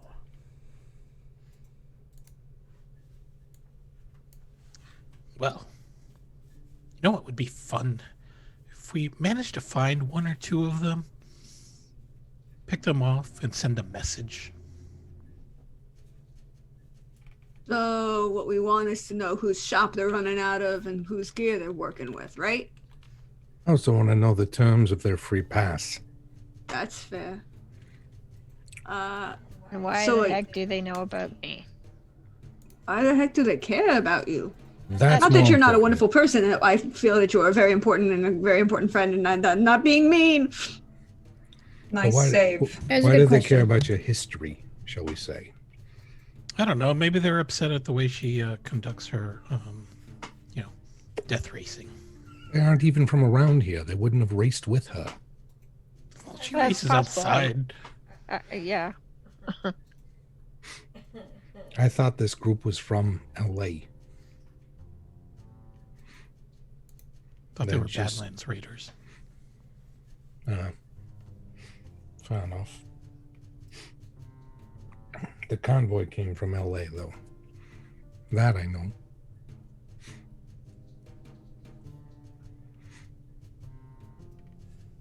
Oh, I should talk to some people and find out whose chop shop they're running out of, because a group like that, they ain't staying subtle. Well, no, they're doing everything they can get their hands on until they get kicked out again.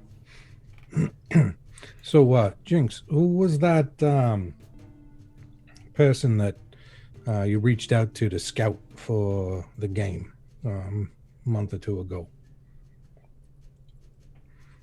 Well, there's the Bronze Wolves that helped us, and Yeah. there's the Harpies. No, that the Bronze I- Wolves. Find out. Can they find out why the Eldecados gave them a free pass, or if what the they're terms around. are? Yeah, if they're around. I'll find out if they're close to town. And I'm gonna tell the Harpies to lie low. 'Cause- That seems smart. and I'll at the same time ask them if they know what's up. And no, I don't know anybody in Yaldacados. Not personally, like I've met a couple of them, but we don't know each other.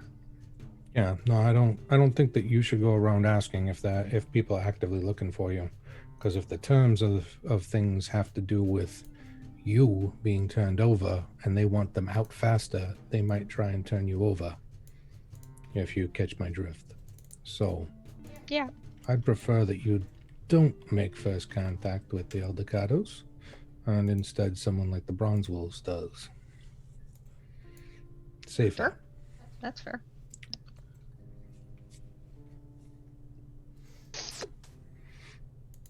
Couldn't Black Cat do it?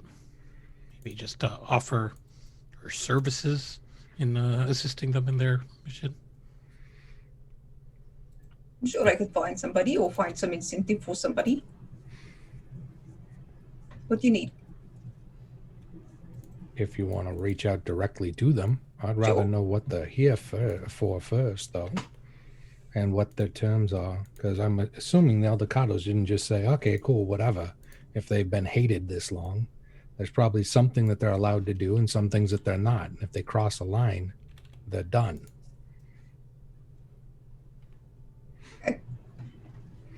So maybe we'll just reach out or find an Eldegado contact and maybe glean a little information as to where we can find some of our real targets, and then work from there. That makes sense. Because I'd like to push them over whatever that line is, if it exists. If it doesn't exist and somehow they got strong-armed into it, I'd like to know that too. How hard would it be to come across an Aldecado willing to talk? Oh, I mean, you could go straight to their camp. It's open to everyone. Walking right into the lion's den. Is there a safer way? Well, the Aldecados aren't the Riffs and Shivs. No, I know, but they are cooperating with them.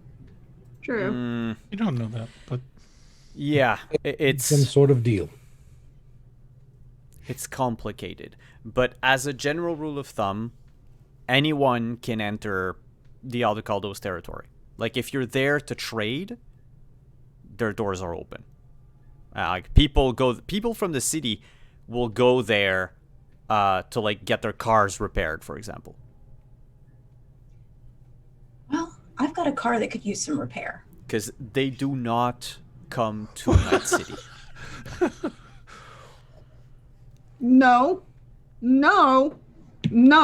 I will loan you the piece of POS. You can drive POS. You are not taking my hard work over there. No. The last time that happened, somebody stripped everything and then blamed me when they said, "Oh my God, I couldn't have the pieces that you promised me." It's like, yes, because you took it out to the Aldecados and you had to pay for shit, so you stripped your damn car. No, you can take the POS.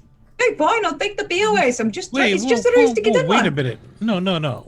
We need a decent vehicle to get out there and get back. What if we run into other trouble?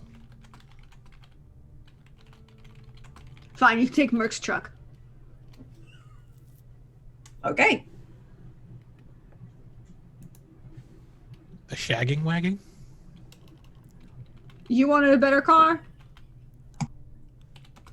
That's not how he calls it. He calls it something I'm not allowed to say on Twitch. I love how apparently Merc is a 13-year-old boy, but he has to be at least 28 because he's older than Trins. Nah, no, Merc is a classy type of guy. His car has gold-plated rims. No, his car does not have gold-plated rims because his sister built his car. He's the driver, she does the builds. They might have white wall tires, and we should spinners, get we should get Merc to drive us because we can't get Rin to drive us, unless Trins wants to drive us. No, if you want to drive, well, I can, but I think you would want a better driver. If you want a better driver, you want Merc. All right. Well. And that way, Jinx and Reno and I can do some other shopping.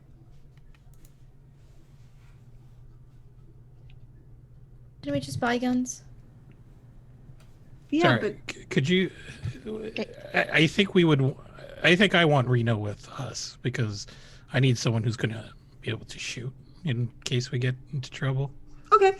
No offense, Not very White, good at but, shopping. yeah. Fine. Then Jinx and I can have fun. It'll be great. I mean, there's never enough guns.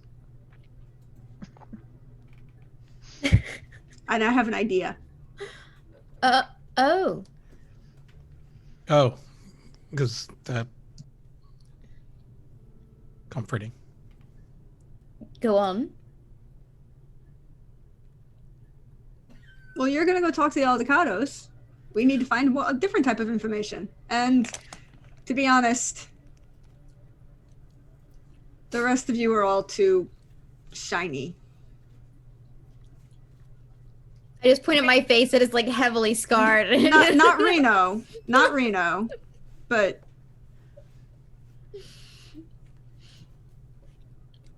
Sorry for being the most handsome person here. Okay. Okay.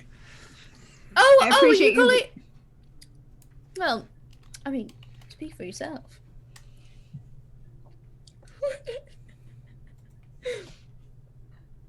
I'm gonna go get info from the Bronze Wolves and the Harpies first?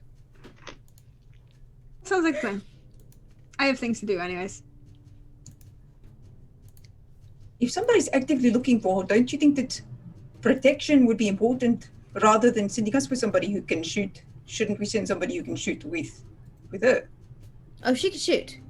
Oh, Yeah, don't Jinx worry. can shoot. Oh, okay. Plus, she also's got the remote activated for her own truck, and the truck works now. So there she's go. Okay, there we go. Says maybe the Bronze Wolves don't want to kill her yet. So, there's that. Yeah. I mean, Well. Yeah. Never too late to start. I mean, what? ha ha. Jeez. Walking away now. Going to get my gun.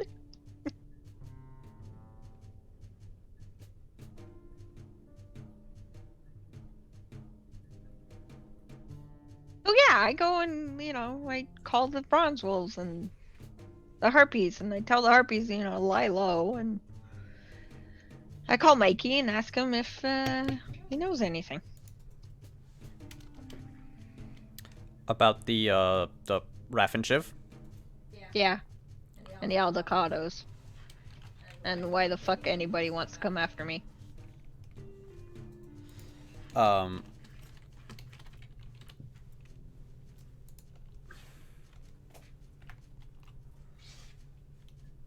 Listen. Word is, anyone who's with you is fair game. So, I appreciate the call. Trust me, I do. And I'll tell you everything I need to know, but after that, if you want to talk to me, you're gonna have to go through, like, one of your chooms or something. Yeah, whatever, spill it.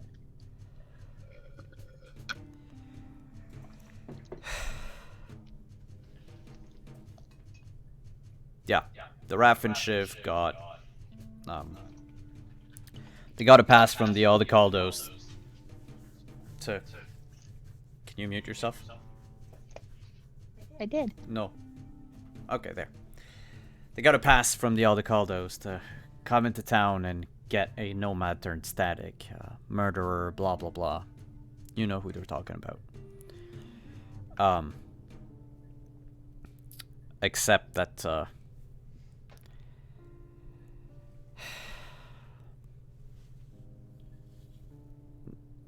they got a guy by the name of Dog Killer. That's the leader of the Wraiths. And, he with his pack are going after your uncle.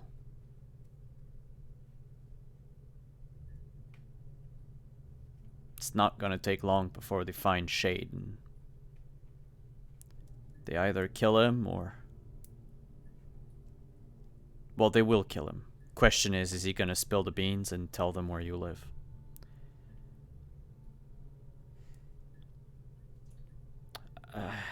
Look.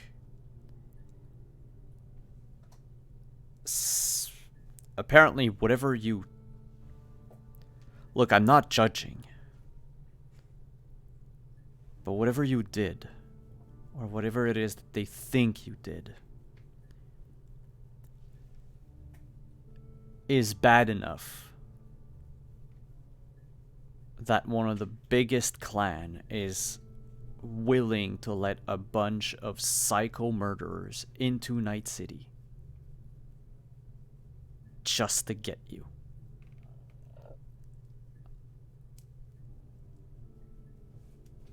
I don't know what your family used to do, but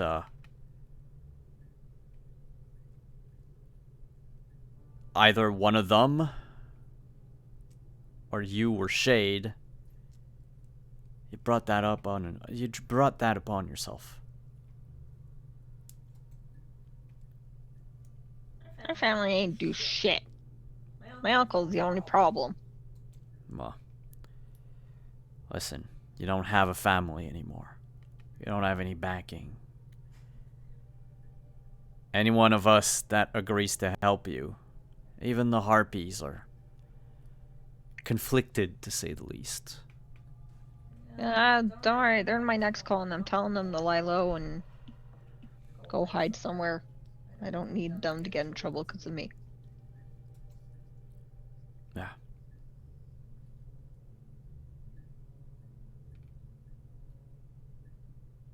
It was nice working with you, Jinx. Yeah, we'll work again. Once this blows over. Sure. And he hangs up.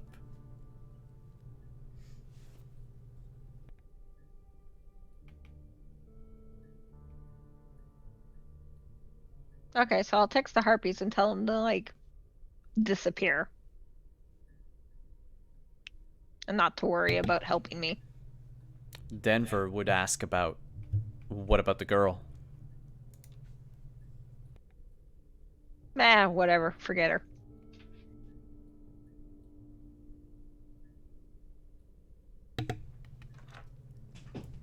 Okay. Yeah, we've been told by Snake Nation to not contact you and not help you. No worries.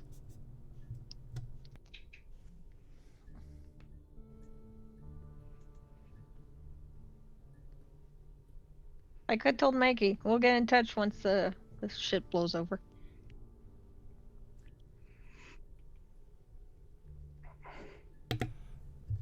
All right. Well, you stay safe. The Caldos aren't gonna let them stay in Night City for too long. I hope not. They shouldn't. We'll see.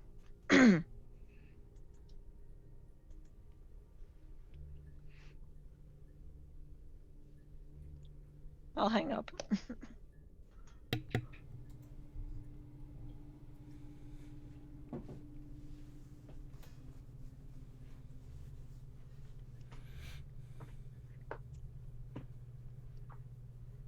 So, yep. Seems like, whatever you did, the other nomads don't really... Something got everyone spooked.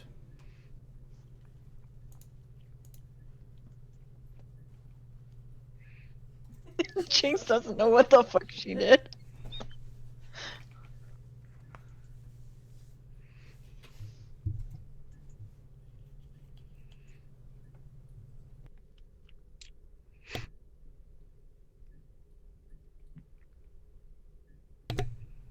We know that Black Cat, Reno, and I think it was X, you wanted to go to the Aldecaldo camp. Right now, it would be around 7 o'clock at night. By the time you reach their camp, it would probably be around maybe 8.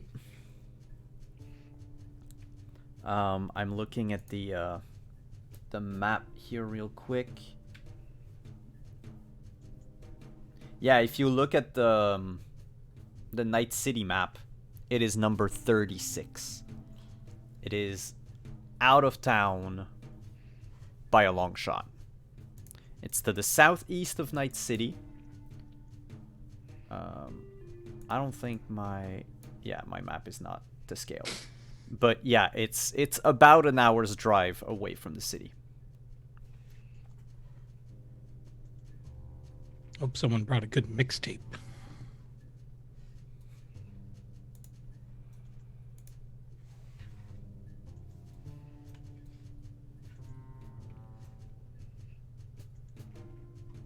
I think you're muted, Hannah.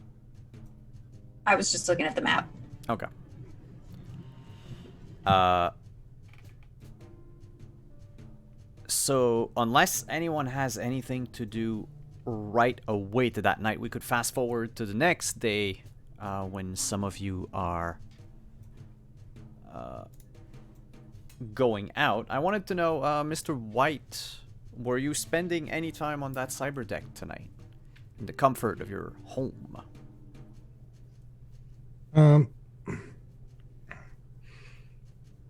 Yeah, but first he'd make some calls to see what the people he knows know about this nomad gang causing a stir. So, are they bribing the police? Are they to look the other way? Are they, you know, basically any of the people that he has some sort of connection with? They're buying up everything that they can get their hands on. So who are they hitting or are they frequenting any of the places that he knows and the people that he works with? Your network of contact would tell you that they're not going through legal channels, so they're not buying off of night markets, or at least not directly.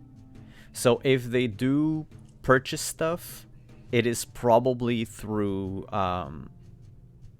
like a third party, like a subcontractor or whatever, a static that they would call, like someone from Night City who has no tie really to the family, and who's just their man on the inside, if you will.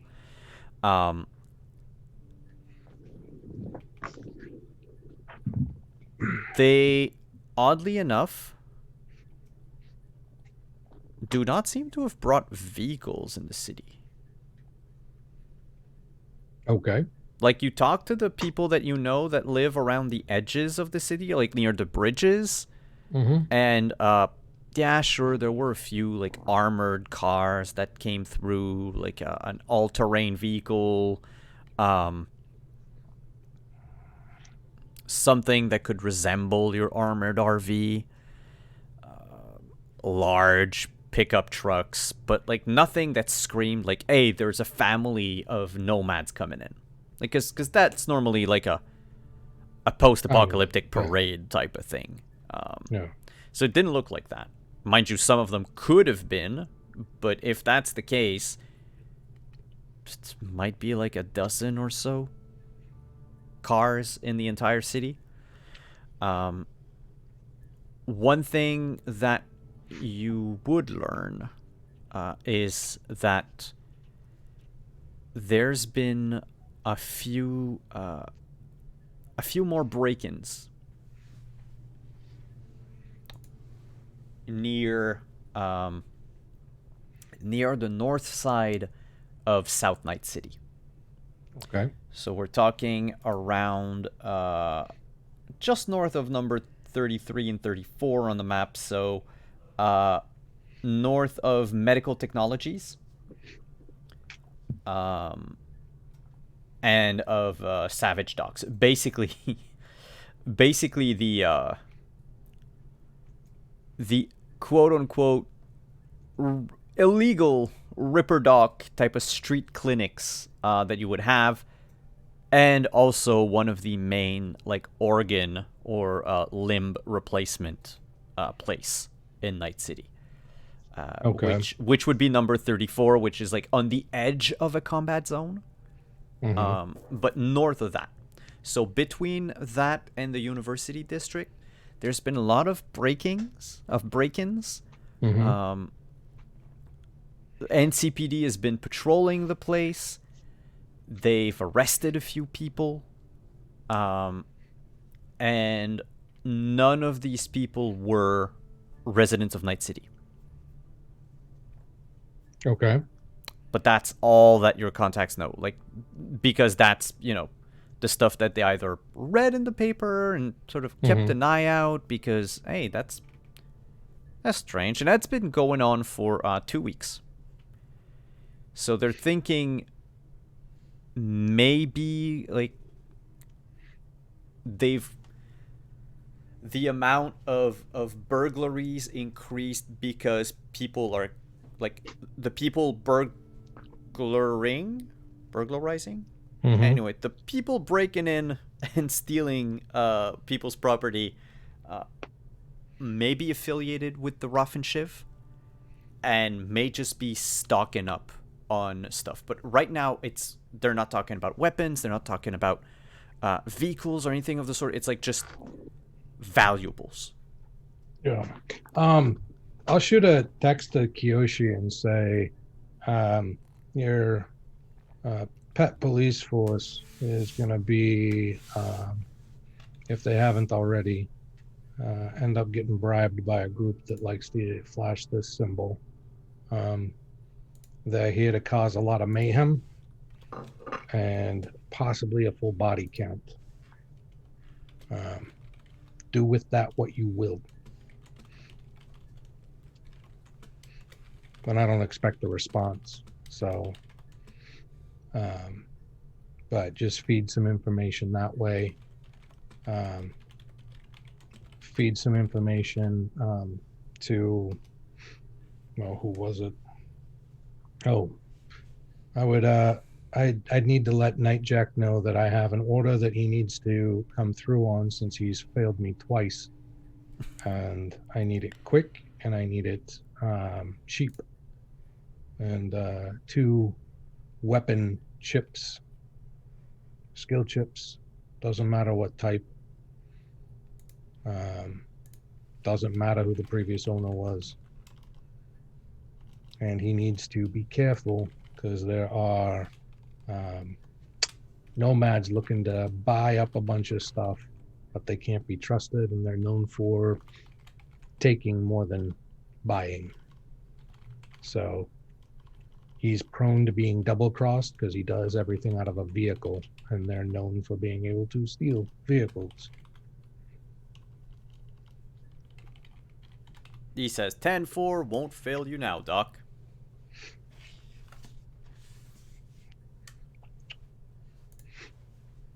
And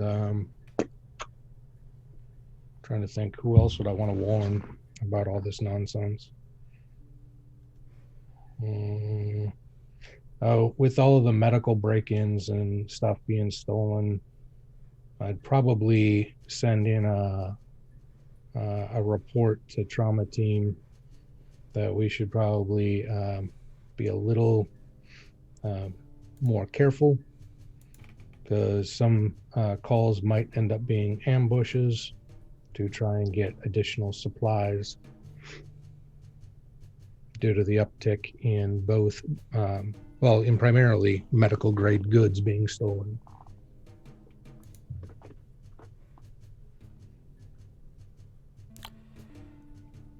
They thank you for the for submitting a report, and they will look into it as soon as possible. In the report, there will also be a requisition for extra ammo for my AV, because I plan on letting Maddie shoot first and ask questions later. Do you specify anything for your ammo, or do you want just the regular regular ammunition? Oh no, AP, just so it tears through everything. Armor piercing. Okay.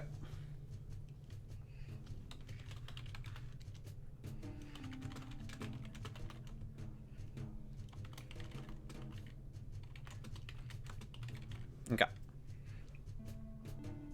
So those would be the calls and messages he sends out. And then, yeah, he'd fiddle around with the deck and see what it can and can't do. So your shiny old deck is a what's the brand? Got it here. A Fuyutsui VX270. Okay. I'll put it in our Zoom chat. There you go. Thank you.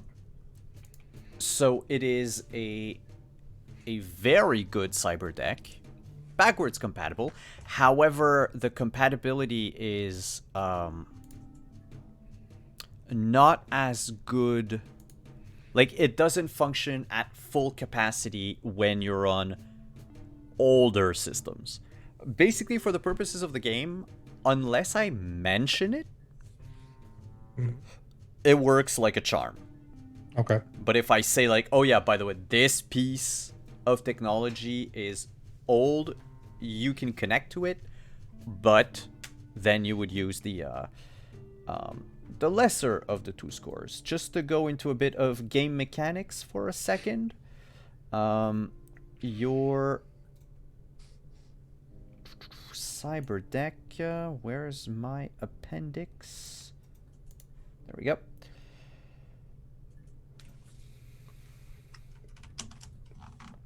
All right. Basically, it's got 8 slots to install programs and software. Okay. So it's a bit better than the regular model, but not as good as the like high-end model. And Okay. when you're running on an older system, you have 1 less net action Okay. to a minimum of like 2 actions. So if Okay. you're just a basic net runner, like a beginner net runner, it's not going to change much. But at some point, you know, you're going to be so good at net running that what's going to hold you back is the software inside or the hardware itself. It's got, I said 9 slots for software, but I think that also includes, yeah, it also includes hardware. So basically you can customize it with 8 different things. Right now, however, it comes with 3 software already installed. Okay. Your basic basic net running software. You have a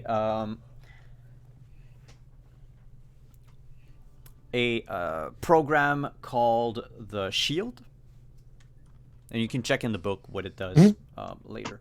But basically, it's the Shield, the Eraser, and the Ban Hammer. Great. So it's your, like, it comes with your standard, you know, all around net running software that existed 20, 30 years ago, and like, you know, some version of it still exists today. Okay. I was gonna say kind of like Flash, but yeah, no, not anymore. Yeah, not anymore. But yeah. And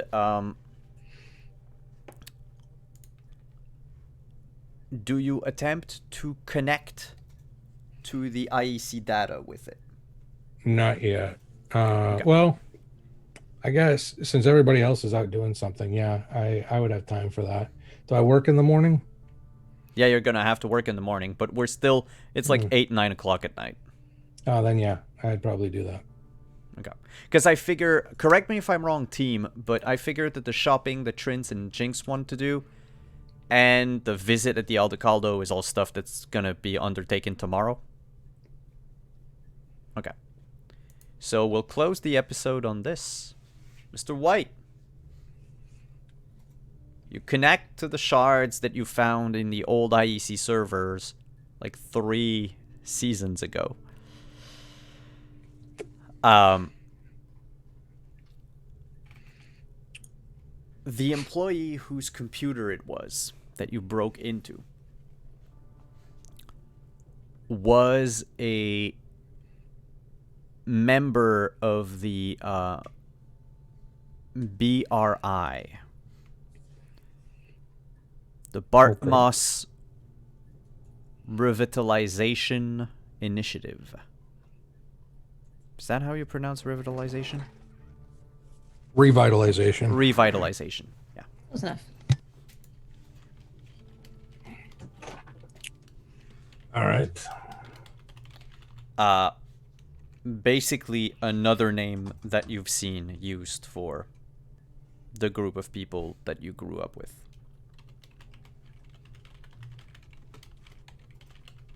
one of the numerous, more publicly accepted name, so that you didn't sound like a conspiracy theorist. And it's got 20 minutes talking to them, they'd sound like a conspiracy theorist. Yes. Speaking of, you find his manifesto. What's the employee's name? Oh, the name has been scrubbed from all the metadata of. He was paranoid. Gotcha. So it's a manifesto without a name. It's a manifesto without a name. It is to be read upon his death. Apparently would be sent to him, but probably not anymore, via a Deadman switch in his on his agent. It's a man that wrote it because sometimes the manifesto, well, a man, at least a man identifying person, because they refer to themselves as a guy at multiple places in the manifesto. They say that the net is hell, and that Bartmoss was our savior, was our cyber Jesus. And the political and entertainment elite, who we all know most of them have like neural jacks, neuralware, were possessed by the rabid AI that hid in the darkest recesses of the web. And it's not that Bartmoss liberated them upon his death with the Rabbids virus. Is that Bartmoss's life and all of his work was to keep them at bay. And with Rach's death, the gates of hell have opened. That there will come a day where the Messiah will be reborn and will once again drive all the mean AI back to wherever they come from. Like, it's never mentioned exactly where, but sure. The manifesto ends with a draft of a program that this employee wrote. Mm-hmm. That apparently, or so they say, could seek out Bartmoss's heat signature and find where he is, because Bartmoss isn't dead. They say that they dropped a missile on his bunker and that he died in a fridge. But that was a body double. The real Bartmoss is out there. And you can find him with this software, which is incomplete, by the way. Gotcha. Aside from all the raving of a conspiracy theorist, you have access. So this person worked in R&D at IEC. Mm-hmm. Yeah.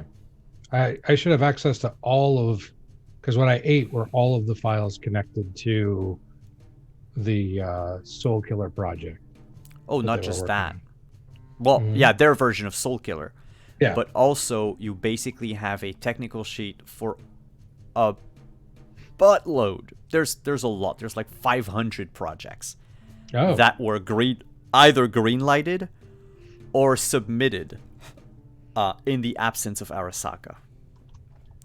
Basically, Militech was urging all of their smaller divisions to work tirelessly to try to come up with everything that they could to either replicate or improve something that the old Arasaka used to be their property, so that way everything that would have, you know, the Arasaka brand would be rendered useless because Militech would have that same you know, property.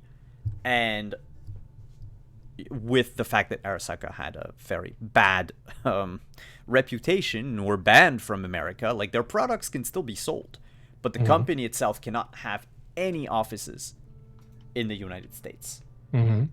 So Militech is like, well, if we get all of these projects off the ground, we get that into production, people are more likely to turn to Militech, if only because this is a local product. And in these projects and everything, you can find, because you're reading, you know, diagonally through all of these, so you notice that many of them were bought or stolen from little startup companies, from people that just tried to invent something to get themselves out of poverty or to make their lives better after the bomb. Okay. And they didn't much care.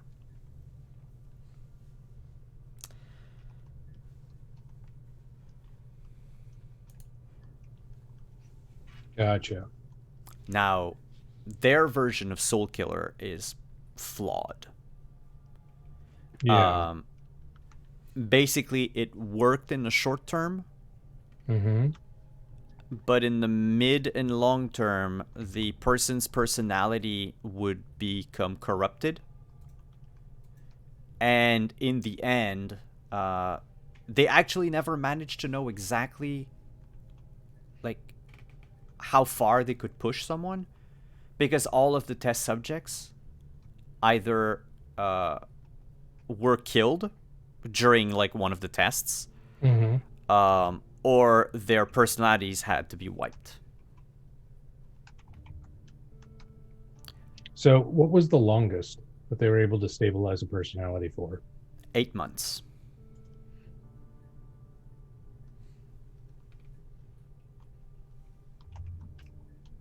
So basically, after 8 months, their program would not work anymore. And so the person was, you know, oftentimes just let go into Night City as one of the many cyber psychos that C-Squad had to deal with. Because Gotcha. they couldn't keep them under control. That's more what I meant. Like, they didn't wipe the personality of the person, but they... Oh, so they couldn't get the personality stable enough to download into a fully mechanized Yeah, suit it's... yet. Yeah. It would... Okay. It wouldn't work. So what they would do is they would take the broken personality, put it back in the person, and just send that person out to die, essentially. But they had... Oh, okay. Interesting. But they had the technology to put it back into a living person. Oh, yeah. That is They something... never saw it long enough to know how long it would last, but it was successful enough to at least send them out to cause mayhem. Yeah. Well, it's because they knew that once you've implanted it somewhere, like, you had like a lifespan of 8 months before going berserk. So they have the technology to implant the personality into a robot or into whatever, like even maybe another body. Like a clone. Like a clone. Like if they have a neural wear and a chip socket, you could do it. But then the person is a person for 8 months. Gotcha. And then personality starts to break. Yeah, begins to break down. But then, you know, as a man of science, one thing that these engineers have failed to see, and it's still purely theoretical, is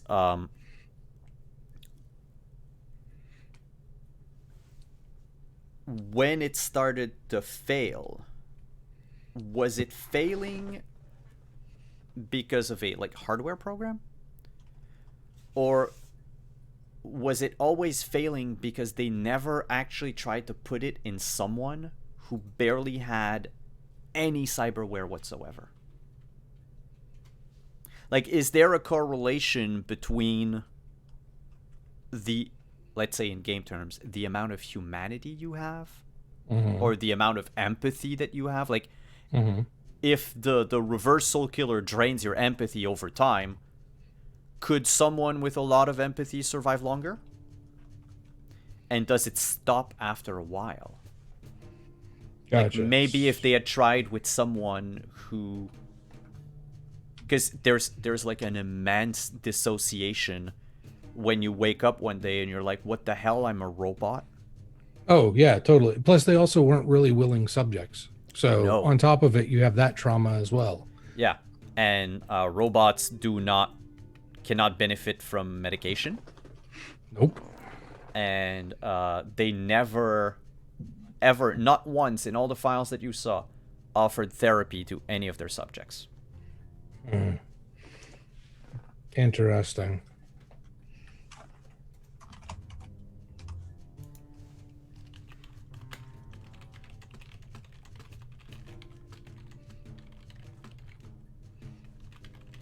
Wow, that's important data. All right. All right. And we are going to end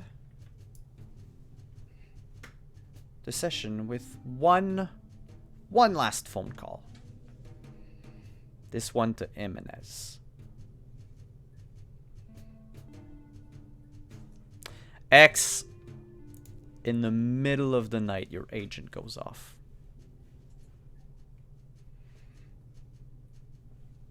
Do you pick it up or do you let it go to voicemail? X never picks up his agent.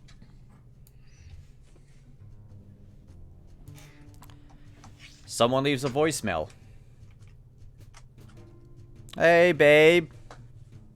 I just got in town. Hope you're doing alright. I was thinking about you. I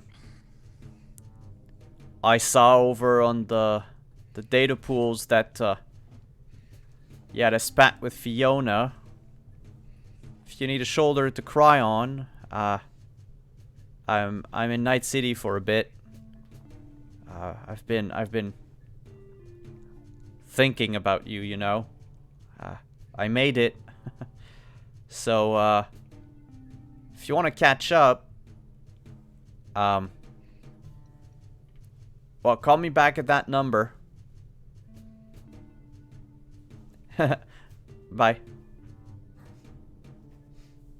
And that came from Puria. Well, shit. And that's where we're gonna end tonight. Oh, sorry, X, would you mind describing, just talking a bit about Puria for all of our viewers at home? You can actually catch her in the very first flash fiction that I wrote. It's available on ninogaming.com. Yeah, I don't feel like talking about it right now. Okay. Check it out on the flash fic. But she's someone from Jimenez's past. On that note, thank you everyone for coming. Players! Let's tell everyone where they can find you this week. Or mostly next week. And this weekend. We'll do the same order as we did the intros. We'll start with Mr. White. Chris, thank you for coming. Where can people find more of you?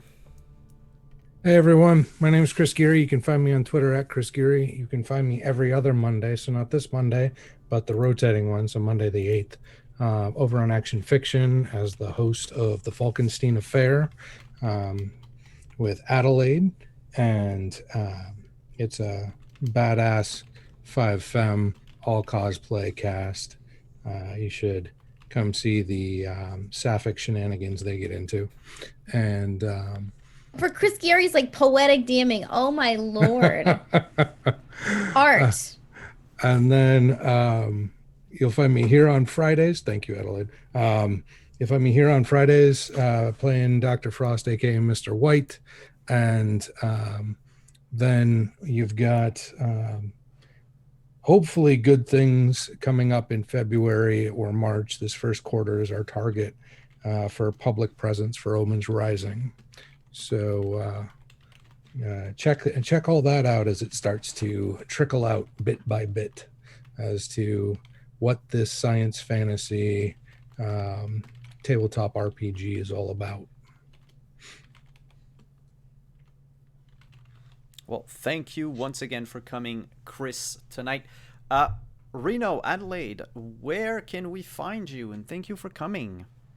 Yeah, you can find me at OAdelaide on Twitter. Again, I'm with Chris Gary. I play Kate Clark in his game. It is a fantastic game. I also run on Sundays, same week, every other week, Drain the Rich, which is a 5 vampire V20 game that is an all-buy podcast. Super, super funny, hilarious game. Love it. Go check it out. And then tomorrow, I will be on Prodium Joey's channel on our game Synodic Drift, where I play a Gorgon politician, which is super fun. Ooh.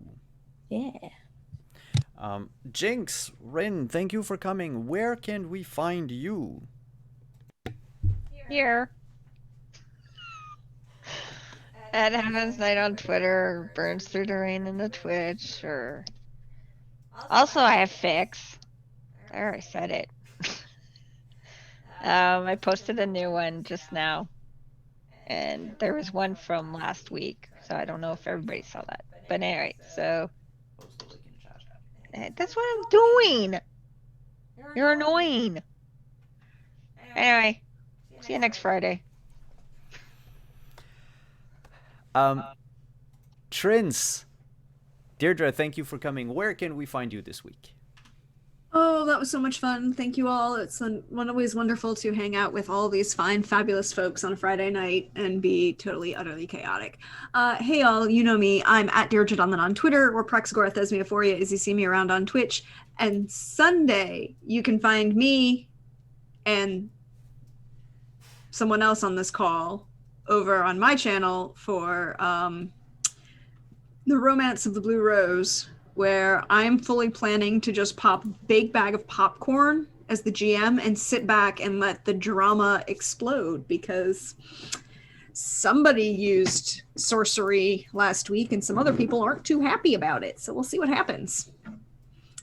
And then you can find me on my channel also on Wednesday for some more Witcher Roads Home, as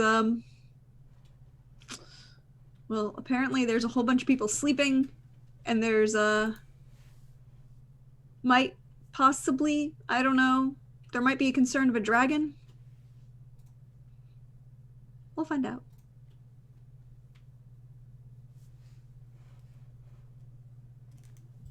Well, we just lost the Nanino. I don't know what happened, but let's go with our last person then, unless Nanino connects back. Hannah, thank you for coming. Where can we find you? Thank you for having me. You can find me at Hanimation Art on Twitter or Hanimation Studios on Instagram and Facebook. And you can find me playing here every Friday. And then on Saturdays at 1 p.m. EST over on Level Up Dice, also with Simon and Nino, I will be playing Scion, where I play Kieran Kearney, Scion of Loki. Let's get into some trouble. And I am Simon at Wandering DM. Thank you everyone for coming. Tomorrow afternoon at 1 p.m. Eastern, like Hannah said, I'll be over on Level Up _TTV for Scion, Birth of the New Gods. The Godlings are getting their first home. So it's a brand new episode of home ownership for them.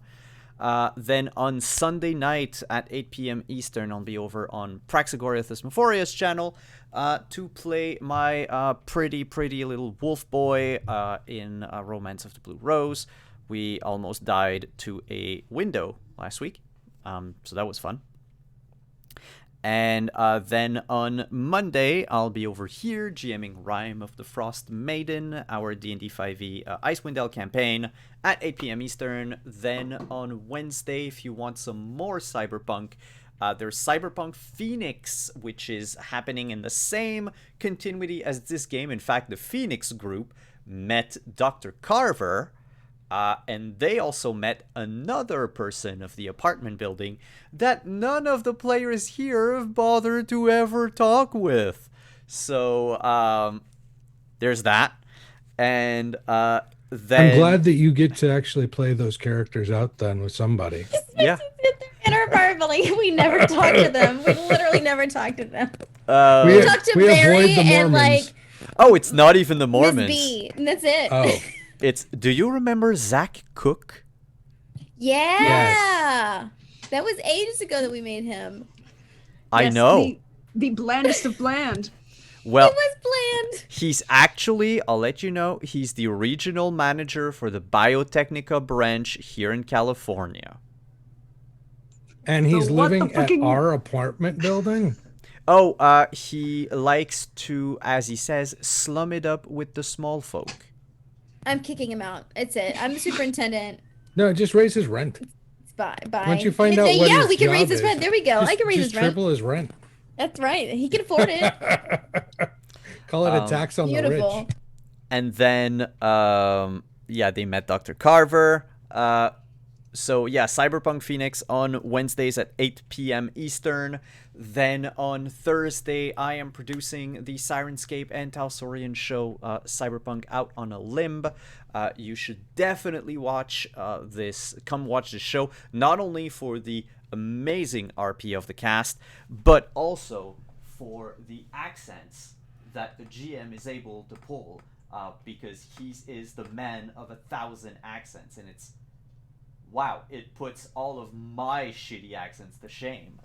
Also, we have giveaways and prizes. Oh, and wonderful art done by Black Cat, by Hannah over here. And music composed by Aiden Chan and Sirenscape. And next Friday, we're going to be back here for some more Cyberpunk. So, have a good evening. It's cool. I have like many cameras. Have a good evening, Chumbas. And we'll see you next week. Bye-bye.